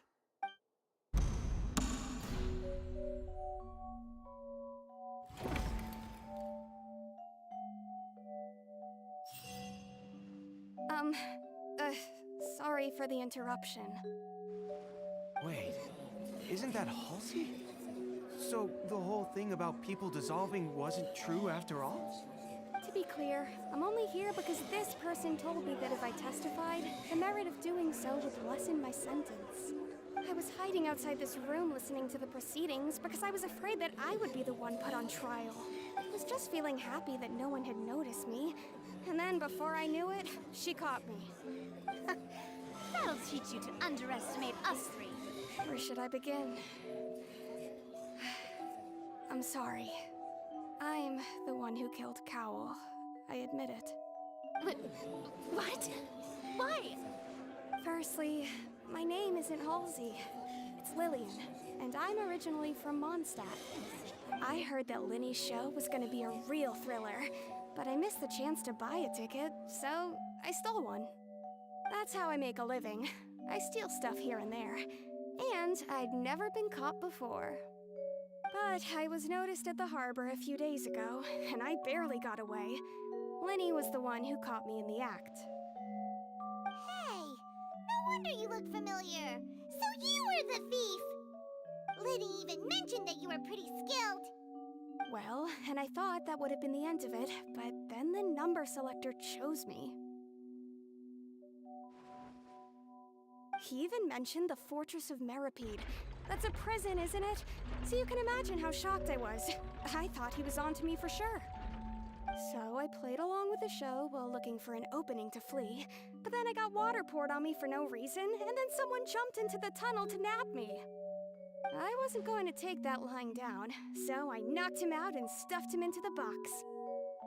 There was nowhere to run from there, though, so I had to change my clothes and hide in a box containing performance costumes. I slipped out after the first guard arrived at the scene and continued hiding inside the opera house. Can a person even hide in there? But I swear I didn't know that the water tank would fall down. Really, I swear it. Had I known that, I wouldn't have put him in the magic box. I may be a thief, but I'm no killer. Well, that makes everything pretty clear now, doesn't it?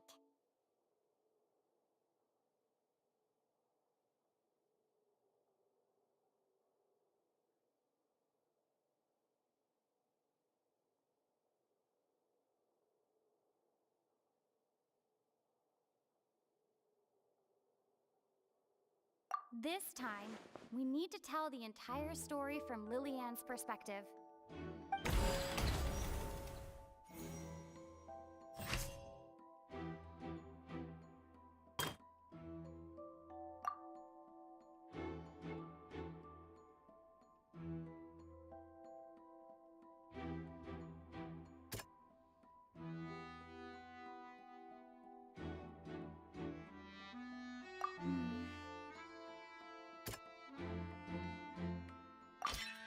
The strange sound wasn't from a fight. It was Lily-Ann's attempt to break out when she was frightened.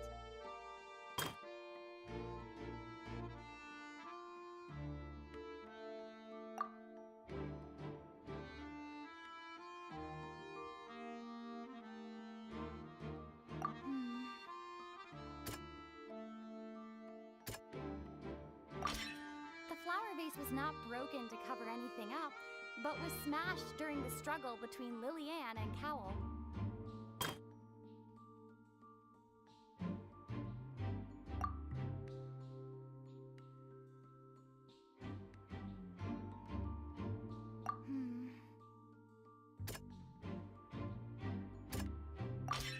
Lily-Ann was afraid. And it's Ace Detective Paimon time! Having been selected out of the blue, Lily-Ann panicked. Her panic only intensified after she entered the tunnel and had water poured on her head. So she kicked the door open, producing the thud we all heard. Hearing the commotion, Cowl leapt into the tunnel, only to discover that Lillian had not dissolved. He did not know that Lillian was not from Fontaine, but was a thief who made her way in by stealing a ticket. Mistakenly believing that the water from the primordial sea needed time to take effect, he tried to force Lillian back into the box. The two broke the flower vase during the struggle, but Lillian came out on top, knocking Cowl out and putting him in the box. With no way of escaping, she changed her clothes and hid in the costume trunk until the performance ended.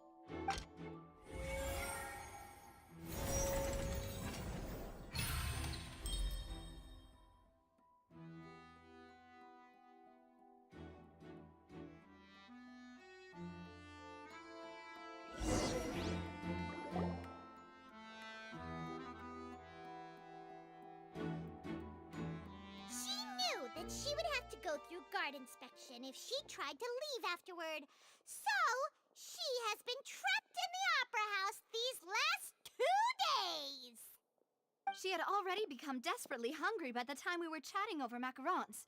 So, she swiped 2 of them right under our noses. Talk about a sneaky thief. At this point, all the events that happened in the tunnel have now come to light. Ah, so that's the whole story. Bravo! Bravo! Now then, Lady Farina, do you wish to speak against the defense's statements? Please answer the question, Lady Farina. Also, if I may add, the trial has not yet ended. As such, I request that the prosecution not leave the room before the proceedings have concluded. What? Are you reading my mind now? No. I have no further arguments. I admit defeat. But really, could you at least have left me with some dignity? Wow. Look at that. She's like a deflated balloon now. If there are no objections, then as the Chief Justice of Fontaine, I shall once again repeat the full sequence of events. The actual perpetrator of the serial disappearances, Cowl, selected his next victim from the audience reservation list. With some modifications to the selector, he could ensure that the pre-selected young woman would be chosen. To cover up any evidence while committing the deed, Cowl thought of allowing the water tank to fall, which would conceal the water left behind after the young woman was dissolved. He also tampered with the rope suspending the water tank, using the fireworks at the end of the performance to cause the tank to drop and hide the watermarks.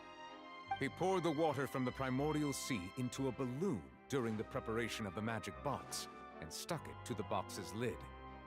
Finally, he passed the prepared hook on a rope through the gap in the magic box's door when bringing the young woman to said box.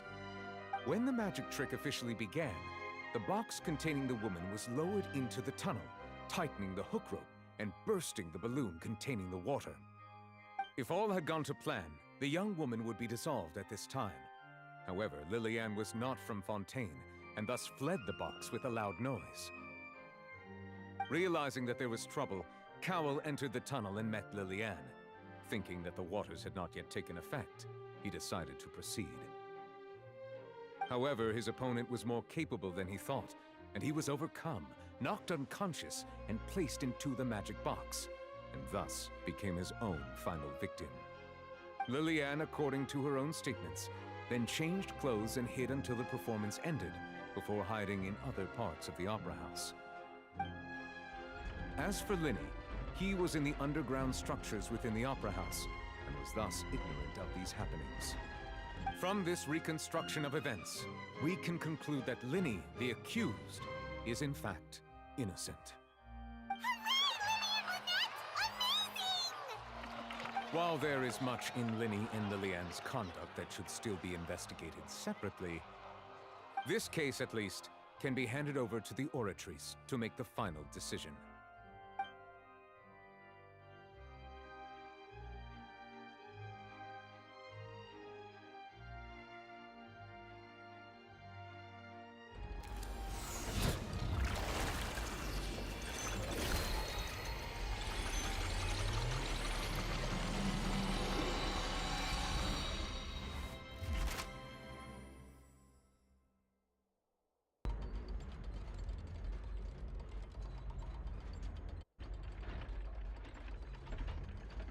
As such, Linny and Lynette are officially declared not guilty.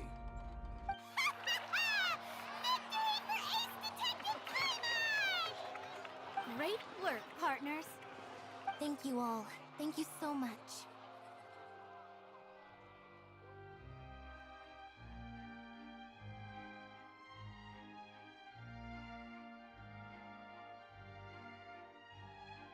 Next, I think we deserve an explanation, Guard Vaughn. How did you find the water from the primordial sea in Linny's baggage? Right! Your discovery caused me to make a serious mistake, you know. Or was that not a discovery, but false evidence that you dared to bring before this court? I suspect that the accomplice mentioned in Cowell's notes was not Linny, but you, yes? I'm sure you know what you must do to lessen your sentence. Speak quickly! Unless you want to earn yourself a one-way ticket to Coupon Town. I was just following orders. We were supposed to place blame for the serial disappearances onto Linny, and thus cause suspicion to fall on the Fatui. The higher-ups said this was the best opportunity to do so. And now that your plan has fallen through, and the secrets of the water have been revealed, you have become a liability to said higher-ups, yes? Therefore, you would be wise to tell everything you know and seek the protection of the guards. Yes, I'll tell you everything I know. Our boss discovered that the water can cause people to dissolve. It can also be made into a potion, which when extremely diluted, can cause people to experience unforgettable exhilaration. We've been in this business for a while now, and have made decent more off it. The disappearances were also the boss's idea. I mean, this is the boss we're talking about. The...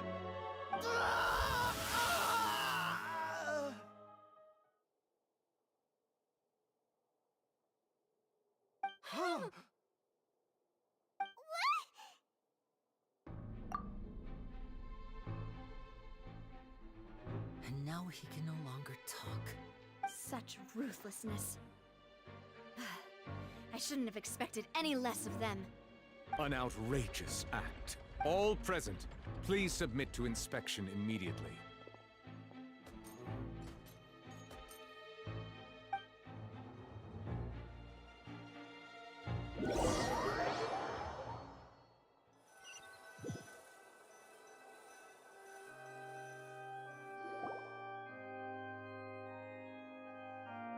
So, we're just going back now?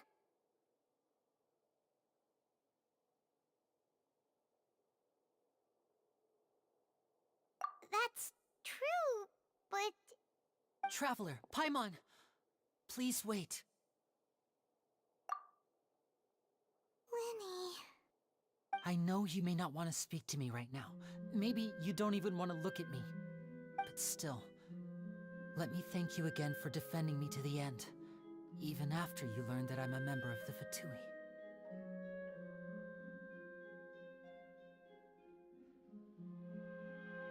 I guess.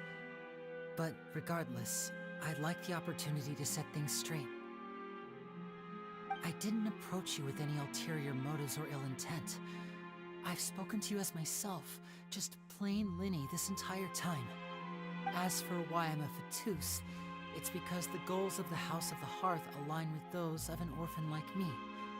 That's all. That was how Father, who you might know as the Knave, approached recruiting us back then too. The Knave? The one who controls the House of the Hearth? She's your father?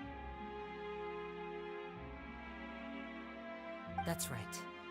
And since we're here, I was wondering, would you mind hearing a story? It's about my past. Back when our parents first died, Lynette and I were left wandering the streets. To survive, I took to surreptitiously observing an older street performer who did magic. It took me several days to figure out how he pulled off his amazing tricks.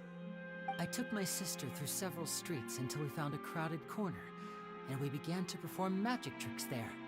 To my surprise, we proved to be pretty popular, and we could at least stop worrying about where our next meal would come from for a time. But I didn't want my sister to remain a street rat together with me forever. Before long, an aristocrat came to me and claimed that he wished to take us in after watching my performances. So you went from orphans to nobility just like that? That was how we felt at first, too. As if fate was on our side and we could say goodbye to those painful days. But I gradually discovered that while we were called foster children, he was really after my talent for magic tricks. He would constantly take me to all sorts of banquets to garner attention, which he would then use to expand his social circles. That doesn't seem too bad either. Better than roaming the streets at any rate. It took a while for me to realize just how dark his heart really was. After one particular performance at a banquet, I discovered that Lynette was not on the same return vehicle as me. I waited a long time after we returned home, but she did not come back. I went to that noble's bedroom and asked him about her whereabouts. The answer he gave me was, she caught the eye of the most eminent person at the banquet, so I sent her over as a gift. I mean, you'll be able to perform your magic regardless of who your assistant is, yes? Oh no. So he was gonna... But wouldn't Fontaine's laws deal with such people? As far as outsiders are concerned, this is a relationship akin to adoption or foster care, and they have their ways of escaping the eye of the law. I managed to ferret out the location of the mansion of that so-called eminent person and hurried through the night. But by the time I leaped over the walls, avoided the guards, and made my way in, all I saw was the moonlit ground covered in blood, and the knave standing there in the darkness. So, she'd already taken care of that guy. That's right. She had rescued my sister before she could come to any harm, and had even discovered several girls hidden in a basement. All of them, the knave, might have seen something in me, and so she made me an offer. The House of the Hearth welcomes you, for your interests align with ours. Here, none will ever betray you. Indeed, betrayal shall never be permitted here. I was hesitant to trust her. I mean, I had just been betrayed by nobles. But she was also quick to destroy the noble who had taken us in at first, giving us back our freedom. Oh, so that's how the two of you joined the House of the Hearth.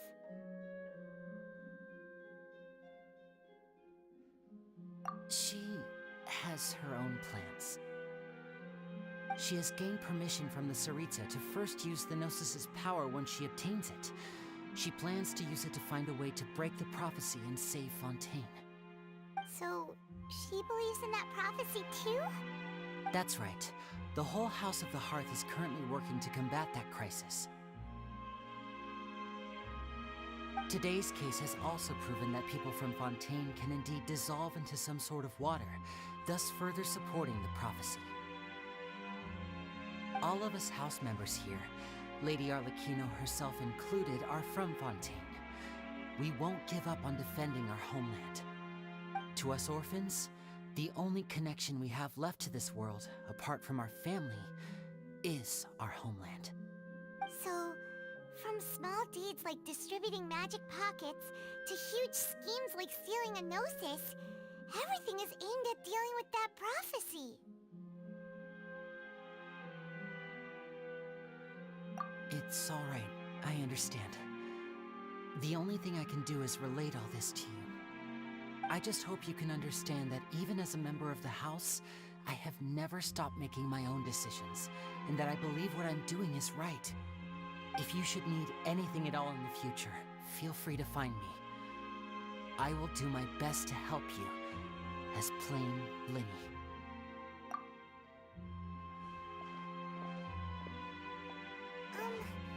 Bye, Lyney!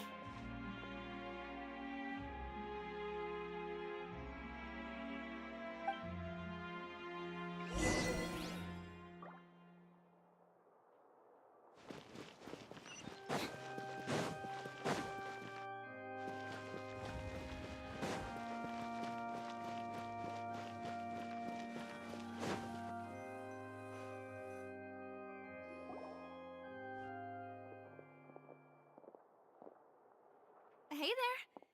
What was with the disappearing act you pulled right as the trial ended. Were you looking for us, Navia? Well, this whole thing isn't exactly over, is it? I do feel that we're getting closer to solving the serial disappearances case, though. Don't you think so, too? Huh? What's wrong, my dear partner?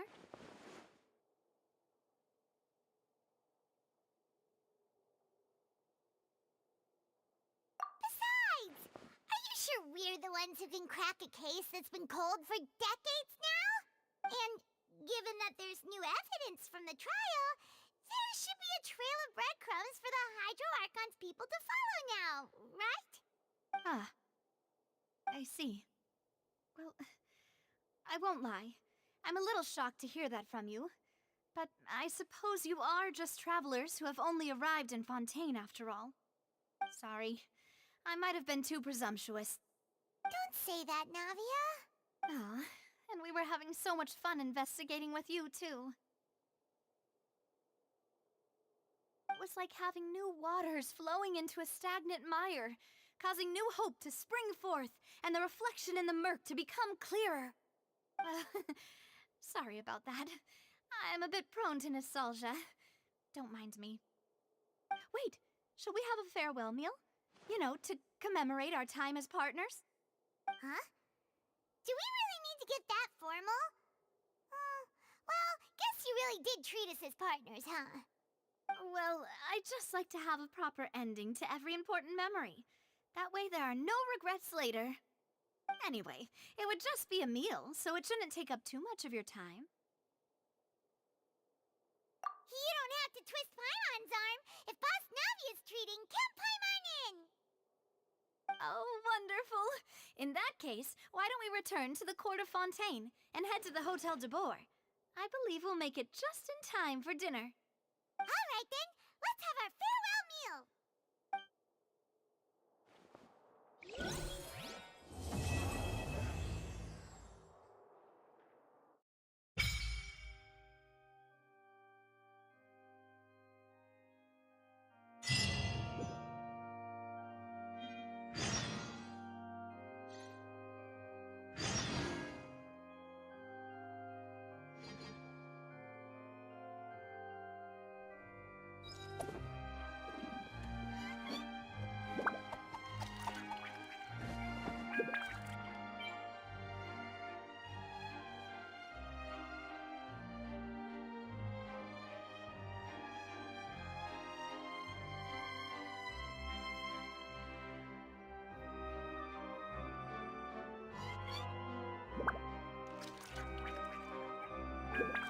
Entering standby mode.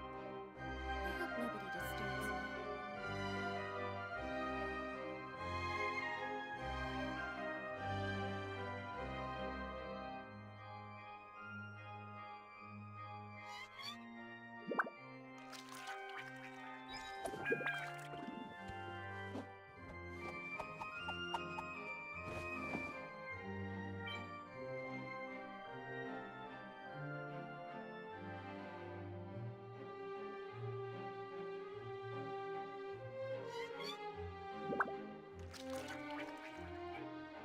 He is ready.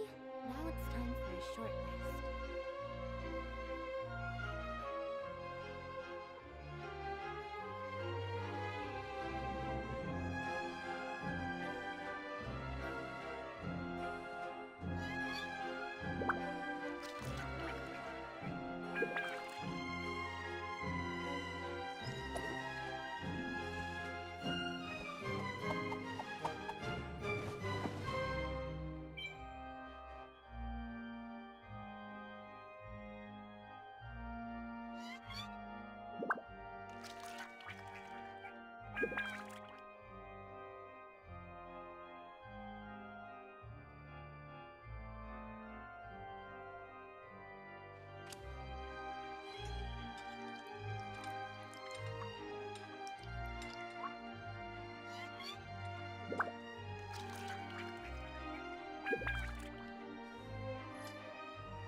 Linny is saying some strange things again. It's really worrying.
Entering standby mode.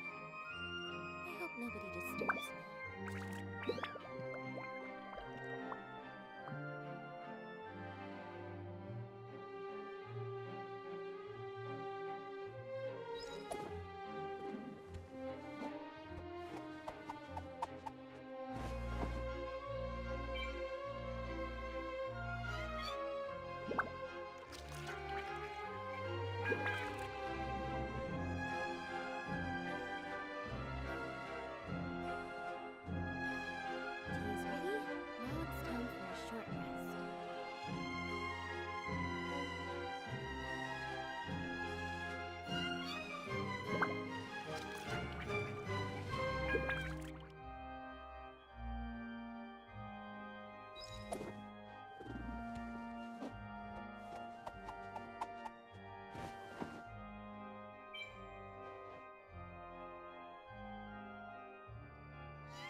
Entering standby mode. I hope nobody disturbs me.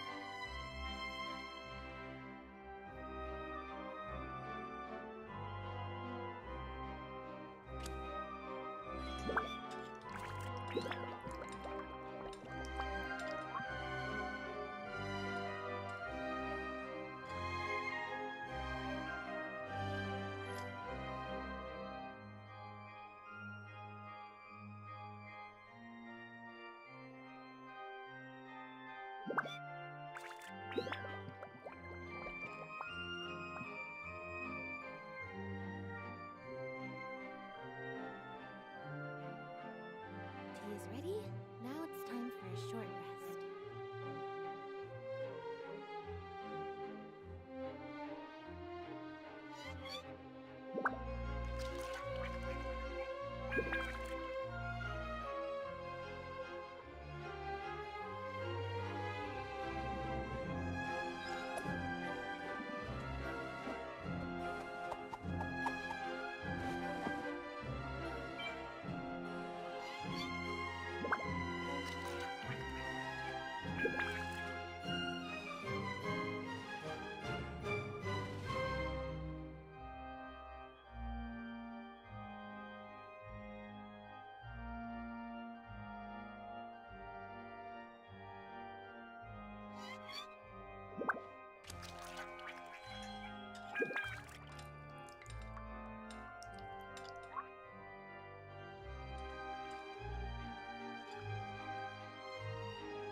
It's really worrying.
Tea is ready.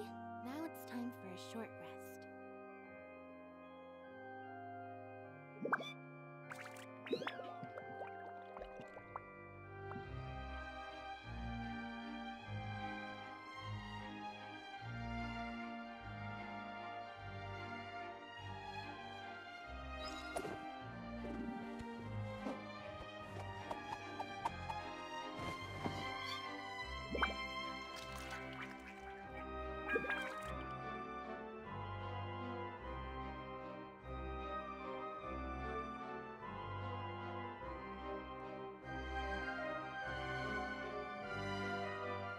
Entering standby mode. I hope nobody disturbs me.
Seems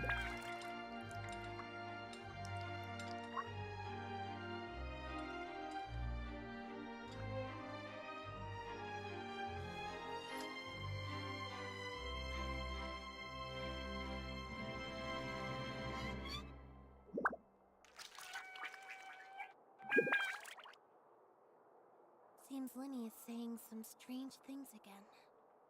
It's really worrying.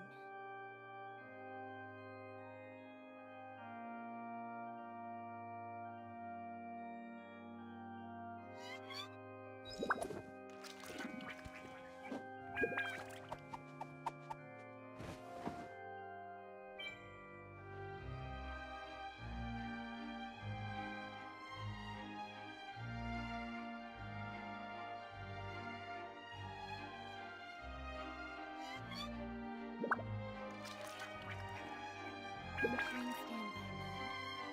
I hope nobody disturbs me.